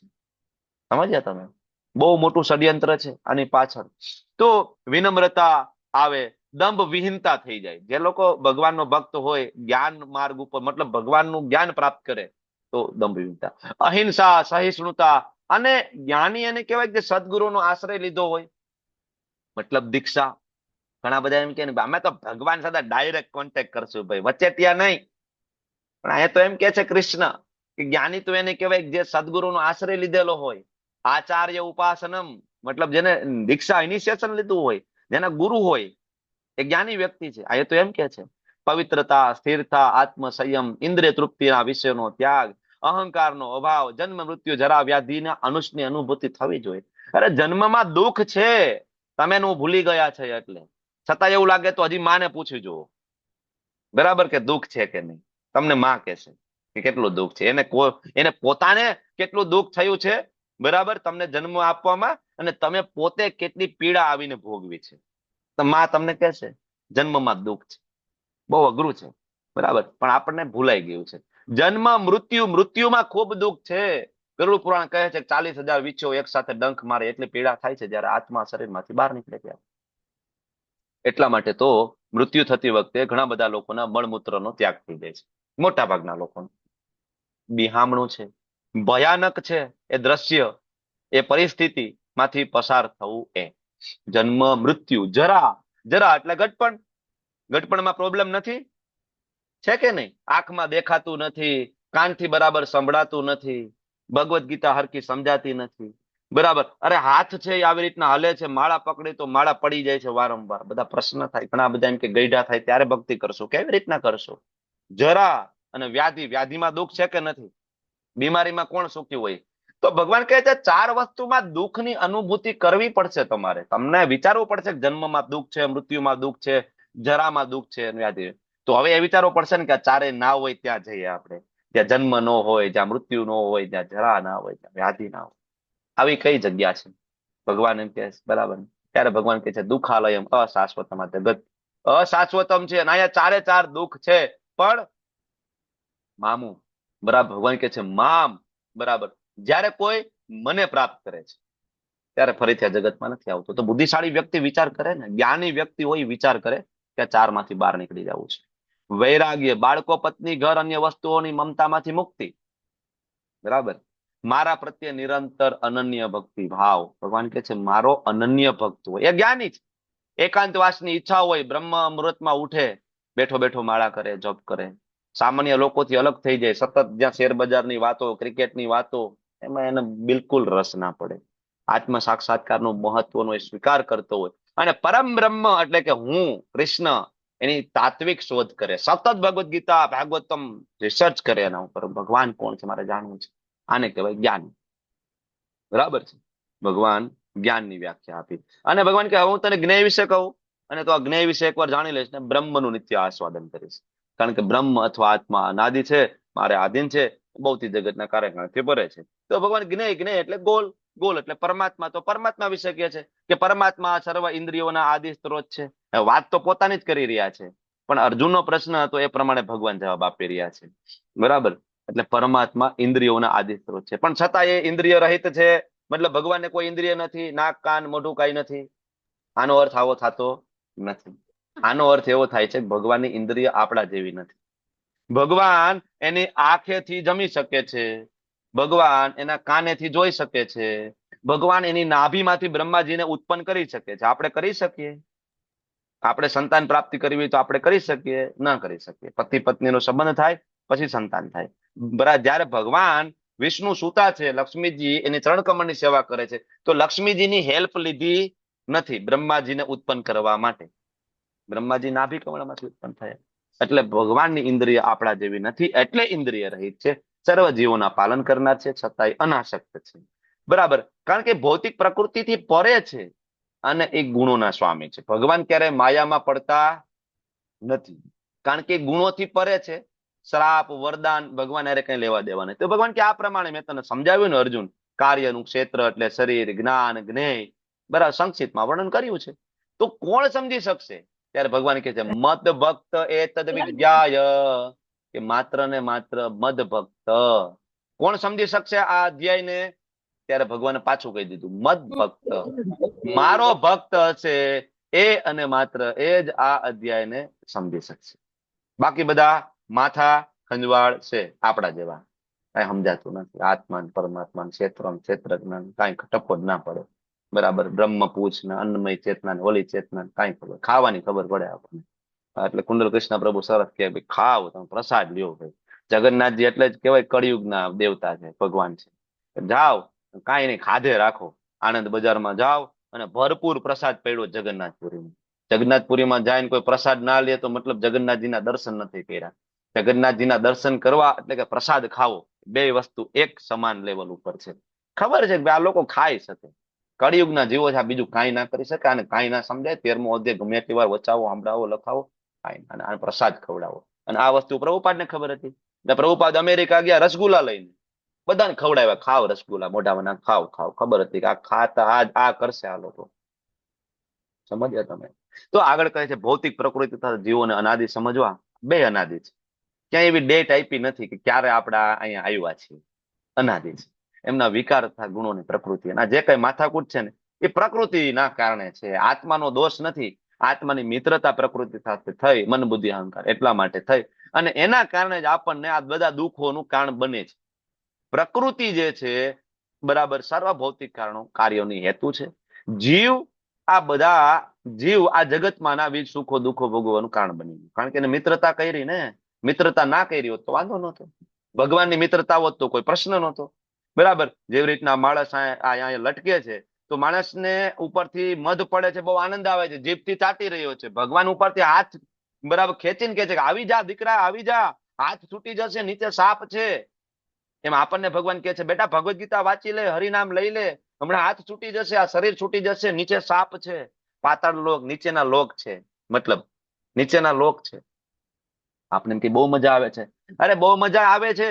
આ હાથી છે એ હમણાં તારું કેવાય મૂળિયા હોતું તારું જીવન લઈ લે છે. આ હાથી એટલે અત્યારે રોડ ઉપર જાઉં છું ને આપણે એમ થાય મજા મજા કરું છું. ગઈકાલે સરસ મજાના વિડીયો હોય, પહેલગામમાં સરસ મજાના ફરતા હોય, બીજા દિવસે ધૂમ ધૂમ ધૂમ પારસા પૂરી ફિનિશ. બીજા દિવસે એક દિવસ ખૂબ આનંદમાં, બીજા તો આ છે દુઃખાલય. આ હાથી છે, ગમે ત્યારે આવી જાય અને ગમે ત્યારે આપણું શરીરનું કાર્યક્રમ પૂરો થઈ જશે. બરાબર, કોઈ એમ કે ના ના અમે તો બહુ ધ્યાન રાખશું, એવી જગ્યાએ જ ના જાય ને કે ત્યાં એવું થાય, અમે ન જાય કોઈ દે. તો ભગવાન કે બેટા આ કાળો અને સફેદ ઉંદર એ સતત આ ખોતરી રહ્યો છે ડાળી. આ કાળો એટલે રાત્રિ, સફેદ એટલે દિવસ. તો તમે કાંઈ કરો કે ના કરો, દિવસ અને રાત્રિ એ તમારું આયુષ્ય હરી રહી છે દરેક સેકન્ડ. આજે એક દિવસ ઉગ્યો મતલબ ગઈકાલનો દિવસ તમારા હાથમાંથી જતો રહ્યો, તમે એક દિવસ જૂના થઈ ગયા. આપણે બર્થડે સેલિબ્રેટ કરતા હોય ને, પહેલું વર્ષ, બીજું વર્ષ, 10મું વર્ષ, આપણે ખૂબ આનંદમાં હોય. પણ આપણે આનંદમાં નહીં, આપણે વિચારવું જોઈએ કે આ 10 વર્ષ, 15 વર્ષ, 20 વર્ષ, 25 વર્ષ જતા રહ્યા, ગયા આપણા હાથમાંથી. તો વિચારવું જોઈએ કે એમાં શું કર્યું આપણે. તો બર્થડે સેલિબ્રેટ તો ક્યારે કરવો જોઈએ ને કે 35 વર્ષ, 40 વર્ષમાં આપણે કંઈક ભગવાન માટે કંઈક કર્યું હોય, કોઈકને ભગવાનના ભક્ત બનાવ્યા હોય, ભગવદ ગીતાનો પ્રચાર. નહીતર શેનું સેલિબ્રેશન? શેનું સેલિબ્રેશન? 35-40 વર્ષે આપણે બર્થડે ઉજવતા હોય, શેનું સેલિબ્રેશન કરીએ છીએ? સતત દુઃખમાં છીએ, ટેન્શનમાં છીએ, એનું સેલિબ્રેશન કરીએ છીએ. ભગવાન કહે છે બેટા આવી જા, બહુ મજા આવે છે પ્રભુ. પણ ભગવાન કહે છે આ જે મધમાખીઓ તને ડંખ મારે છે, તું જોશો? આધ્યાત્મિક, આધિ ભૌતિક, આધિ દૈવિક, આ ત્રણ તો કોઈ દિવસ ના છોડે. આ કદાચ આ બે ઉંદેડાને કોતરવામાં વાર લાગશે, હાથી કદાચ અહીં ઉખાડીને ફેંકી ના દે, અહીંથી હાથ કદાચ ના છૂટે, તમે બહુ મજબૂત હોય, તમે રોજ જીમમાં જતા હોય તો કદાચ બરાબર, તમે વ્યવસ્થિત ડાયટ લેતા હોય તો કદાચ તમે લાંબુ આયુષ્ય ભોગવો. પણ આ મધમાખી તો ડંખ મારે જ છે ને એવરીડે. રોજ તમે બરાબર કોઈકને પૂછો છો કેમ છો, સામેવાળી વ્યક્તિ કહે છે હું મજામાં છું. હવે ખરેખર બાજુમાં એને બેસાડો ને પૂછો ખરેખર મજામાં છો ભાઈ, ત્યારે કહેશે કે કેટલો મજામાં છે. બરાબર, એ છે આધ્યાત્મિક, આધિ દૈવિક ને આધિ ભૌતિક. તો રોજ આપણને માયાદેવી લાફા મારે છે બરાબર, અને આપણે ગાલ લાલ કરીને આપણે આનંદ કરી, ના ના બહુ મજા, બહુ મજા, બહુ મજા છે. એ આ છે. ત્યારે ભગવાન કહે બેટા આવી જા, ખોટો હેરાન થાચો, ખોટી જગ્યાએ તું સુખ ને શોધે છો. તો આ પ્રમાણે જીવ પ્રકૃતિના 3 ગુણોને ભોગવે છે. હમણાં આપણે વાત કરી પ્રકૃતિમય જીવન જીવે છે, સત્વગુણ, રજોગુણ, તમોગુણમય. અને આવો એનો સંગ થયો ને એટલા માટે ઈષ્ટ અને અનિષ્ટ એટલે કે ઉપરની યોની અને નીચેની યોનીને પ્રાપ્ત કરે છે. સિમ્પલ, જોયું ને, કારણ મળી ગયું. શું કામ 84 લાખ યોનીમાં ફરી છે આપણે? બરાબર. તો હવે ભગવાન આગળ કહે છે પરમાત્મા વિશે, ક્યાં રહે છે, શું છે. ત્યારે ભગવાન પોતાનું ઇન્ટ્રોડક્શન આપી દે છે. હવે કોઈ એમ કે પરમાત્મા જુદા છે, તો ભગવાન કે ના ના, એ અન્ય દિવ્ય ભોગતા છે, જે ઈશ્વર છે હું જ છું, સર્વોપરી સ્વામી. અને એ હું સાક્ષી આપનાર તરીકે હું હાજર રહું છું બરાબર, અને બીજું અનુમતિ આપનાર તરીકે. પરમાત્માનું કામ અહીંયા કીધું છે. હવે જે કોઈ મનુષ્ય આ જીવ એટલે કે આત્મા પ્રકૃતિના ગુણો એટલે કે સત્વગુણ, રજોગુણ, તમોગુણ, બરાબર, અને બરાબર પ્રકૃતિ એટલે કે શરીર.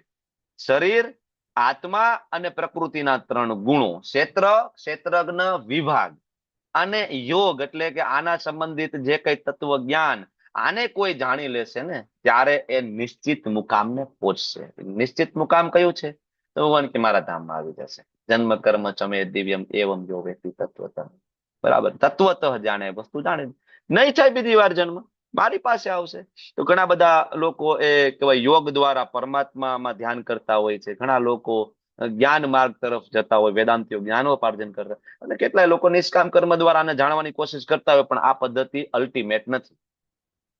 અલ્ટિમેટ પદ્ધતિ છે આધ્યાત્મિક જ્ઞાનને જાણવું. ભગવાન આગળના શ્લોકમાં હવે કોઈ વ્યક્તિ એમ કે ભાઈ અમે તો કેવી રીતના, બુદ્ધિ એટલી છે નહીં, ભગવદ્ ગીતા શાસ્ત્ર બધું સમજી શકે. ભગવાન કે કાંઈ વાંધો નથી. 26મા શ્લોકમાં ભગવાન એમ કે છે શ્રુતિ પરાયણાહ.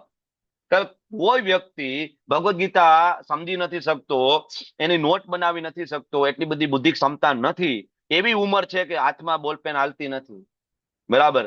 જેમ આપણે વાત કરતા હતા, હર્ષા માતાજી અત્યાર સુધી સરસ નોટ બનાવતા હતા, આંખમાં થોડો પ્રોબ્લેમ થયો, લલિત કુમાર વેદ પ્રભુએ આપણે કીધું કે શ્રવણ એનું જોરદાર છે, સાંભળે છે. શું કામ? કારણ કે હર્ષા માતાજીને ખબર છે આ શ્લોક. કારણ કે આ શ્લોકમાં ભગવાન એમ કે છે કાંઈ ન થાય ને તો પરમ પુરુષ એટલે કે ભગવાન શ્રી કૃષ્ણ વિશે શ્રવણ કરો, ખાલી સાંભળો, તમે એને સાંભળશો અને એની ઉપાસના, એના વિશે ચિંતન, આ બધું તમે કરશો ને, ભગવાન વિશે ભક્તિ, તો ભગવાન કહે છે કે એ જન્મ મૃત્યુના માર્ગને તરી જશે. ખાલી સાંભળવાનું મહત્વ સમજાવે છે, પણ સાંભળવાનું કોની પાસેથી? અધિકારી પુરુષ પાસેથી. શબ્દ વાપર્યો છે, ગમે ત્યાંથી નહીં. ફાલતુ કેટલાય વિડીયો યુટ્યુબમાં મળે ત્યાંથી નહીં, બરાબર. જે મનુષ્ય આ રીતના સમજી લે કે પરમાત્મા બધાના શરીરમાં છે, આત્માની સાથે જ છે, બરાબર, અને નશ્વર શરીરમાં રહેલો આત્મા ક્યારે મરતો નથી, કે પરમાત્મા ક્યારે નશ ના થાય, ત્યારે એને ખબર પડે કે ના, આ વાસ્તવિક સત્ય છે. ત્યારે એ જોઈ શકે છે કે આ જે દેહ, બરાબર, એ જોઈ શકે કે બધી જ પ્રવૃત્તિ આ દેહ દ્વારા થાય. દેહ એટલે પ્રકૃતિ, પ્રકૃતિ દ્વારા આ બધી માથાકૂટ છે. આત્માને આમાં કઈ લેવા દેવા નથી. આત્માની ખોટી મિત્રતા આત્મા કરીને બેઠો છે અહીંયા, બરાબર. જેવી રીતના ટીવી સિરિયલ ચાલુ હોય, બરાબર, તો ટીવી સિરિયલ આપણે જોતા હોય તો ઘણા બધા માતાજીઓ જોતા જોતા રોવા માંડે, અને કોઈ સારો સીન આવે તો ખૂબ આનંદિત થઈ જાય. કેમ ભાઈ? સિરિયલમાં તમે ઇન્વેસ્ટ કર્યું છે, 2-5 લાખ રૂપિયા એમાં આપ્યા જ તમે, એમાં એક બરાબર ટીઆરપી વધે, તમને કઈ ફાયદો થવાનો? તમારા ઘરે ચેક આવવાનો છે 1000 રૂપિયાનો, 5000, 10,000 રૂપિયાનો મોકલશે ના? આપણું કોઈ રોકાણ નથી, એમાંથી આપણને કોઈ ફાયદો થવાનો, ઉલટાનું આપણું જીબી નું બિલ વધારે આવે છે, આપણે આખું બગડે છે. નુકસાન છે, ફાયદો તો કઈ નથી, છતાં આપણે જોઈને આનંદિત થઈએ છીએ, બરાબર. શું કામ? આપણને એવું લાગે કે આપણું છે, આપણે એમાં ઓળ ઘોળ થઈ જાય છીએ, આપણે એની યાર કાંઈ લેવા દેવા નથી, છતાં પણ આપણે એમાં ડૂબી જાય છીએ. એવી રીતના આત્માને આ શરીર સાથે આમ જોવા જોઈએ તો કઈ લેવા દેવા નથી. આત્માને શરીર સાથે લેવા દેવા નથી, તો આત્માને આ શરીરના સંબંધો સાથે લેવા દેવા નથી. સમજ્યા? તો આત્માનો જે જન્મ થયો છે લોકેશન એ ખરેખર આત્માને કઈ લેવા દેવા નથી. જયારે આ કોઈ વ્યક્તિ વસ્તુ આ સમજી જાય ને, ત્યારે એ વ્યક્તિ કોઈ પણ પરિસ્થિતિમાં દુઃખી ના થાય. કોઈ પણ પરિસ્થિતિ, એને ખબર છે હું શરીર જ નથી, બરાબર. તો પછી એ ભારતમાં હોય, અમેરિકામાં હોય, પાકિસ્તાનમાં હોય, જંગલમાં હોય, ગમે ત્યાં હોય, એને કઈ લેવા દેવા નથી. તને ખબર છે હું શરીર હું છું જ નહીં, શરીર, ભગવાન કહે છે. અને જ્યાં આ વસ્તુ કોઈ જાણે ત્યારે ભગવાન કહે છે કે એકલો સૂર્ય આખા સમગ્ર બ્રહ્માંડને પ્રકાશિત કરે, આત્મા છે આખા શરીરને ચેતનાથી પ્રકાશ કરે. એટલે જ્ઞાનના નેત્રોથી તમારે આ જાણવાની કોશિશ કરવી જોઈએ. જ્ઞાન ચક્ષુ સાહા, કોઈ જ્ઞાન ચક્ષુ કેળવવા પડશે ભગવદ્ ગીતાની અંદર, બરાબર, વાંચીને. ત્યારે વ્યક્તિ સમજી શકશે ભૌતિક પ્રકૃતિના બંધનમાંથી કેમ મુક્ત થવું, અને ત્યારે વ્યક્તિ જાણી લેશે કે હા, આ રીતના મુક્ત થવાય, અને ત્યારે પરમ ધ્યેયની પ્રાપ્તિ કરશે, જે ભગવાન શ્રી ચૈતન્ય મહાપ્રભુએ કીધું છે, હરેર નામ હરેર નામ હરેર નામ એવ કેવલમ કલો નાસ્તિ એવ નાસ્તિ ગતિર અન્યથા. બીજું કોઈ ગતિ નથી, આ જ છે ગતિ. હરે કૃષ્ણ કૃષ્ણ કૃષ્ણ હરે હરે, હરે રામ રામ રામ હરે. થેન્ક યુ, ખૂબ ખૂબ ધન્યવાદ. તમે બધા ખૂબ શાંતિપૂર્વક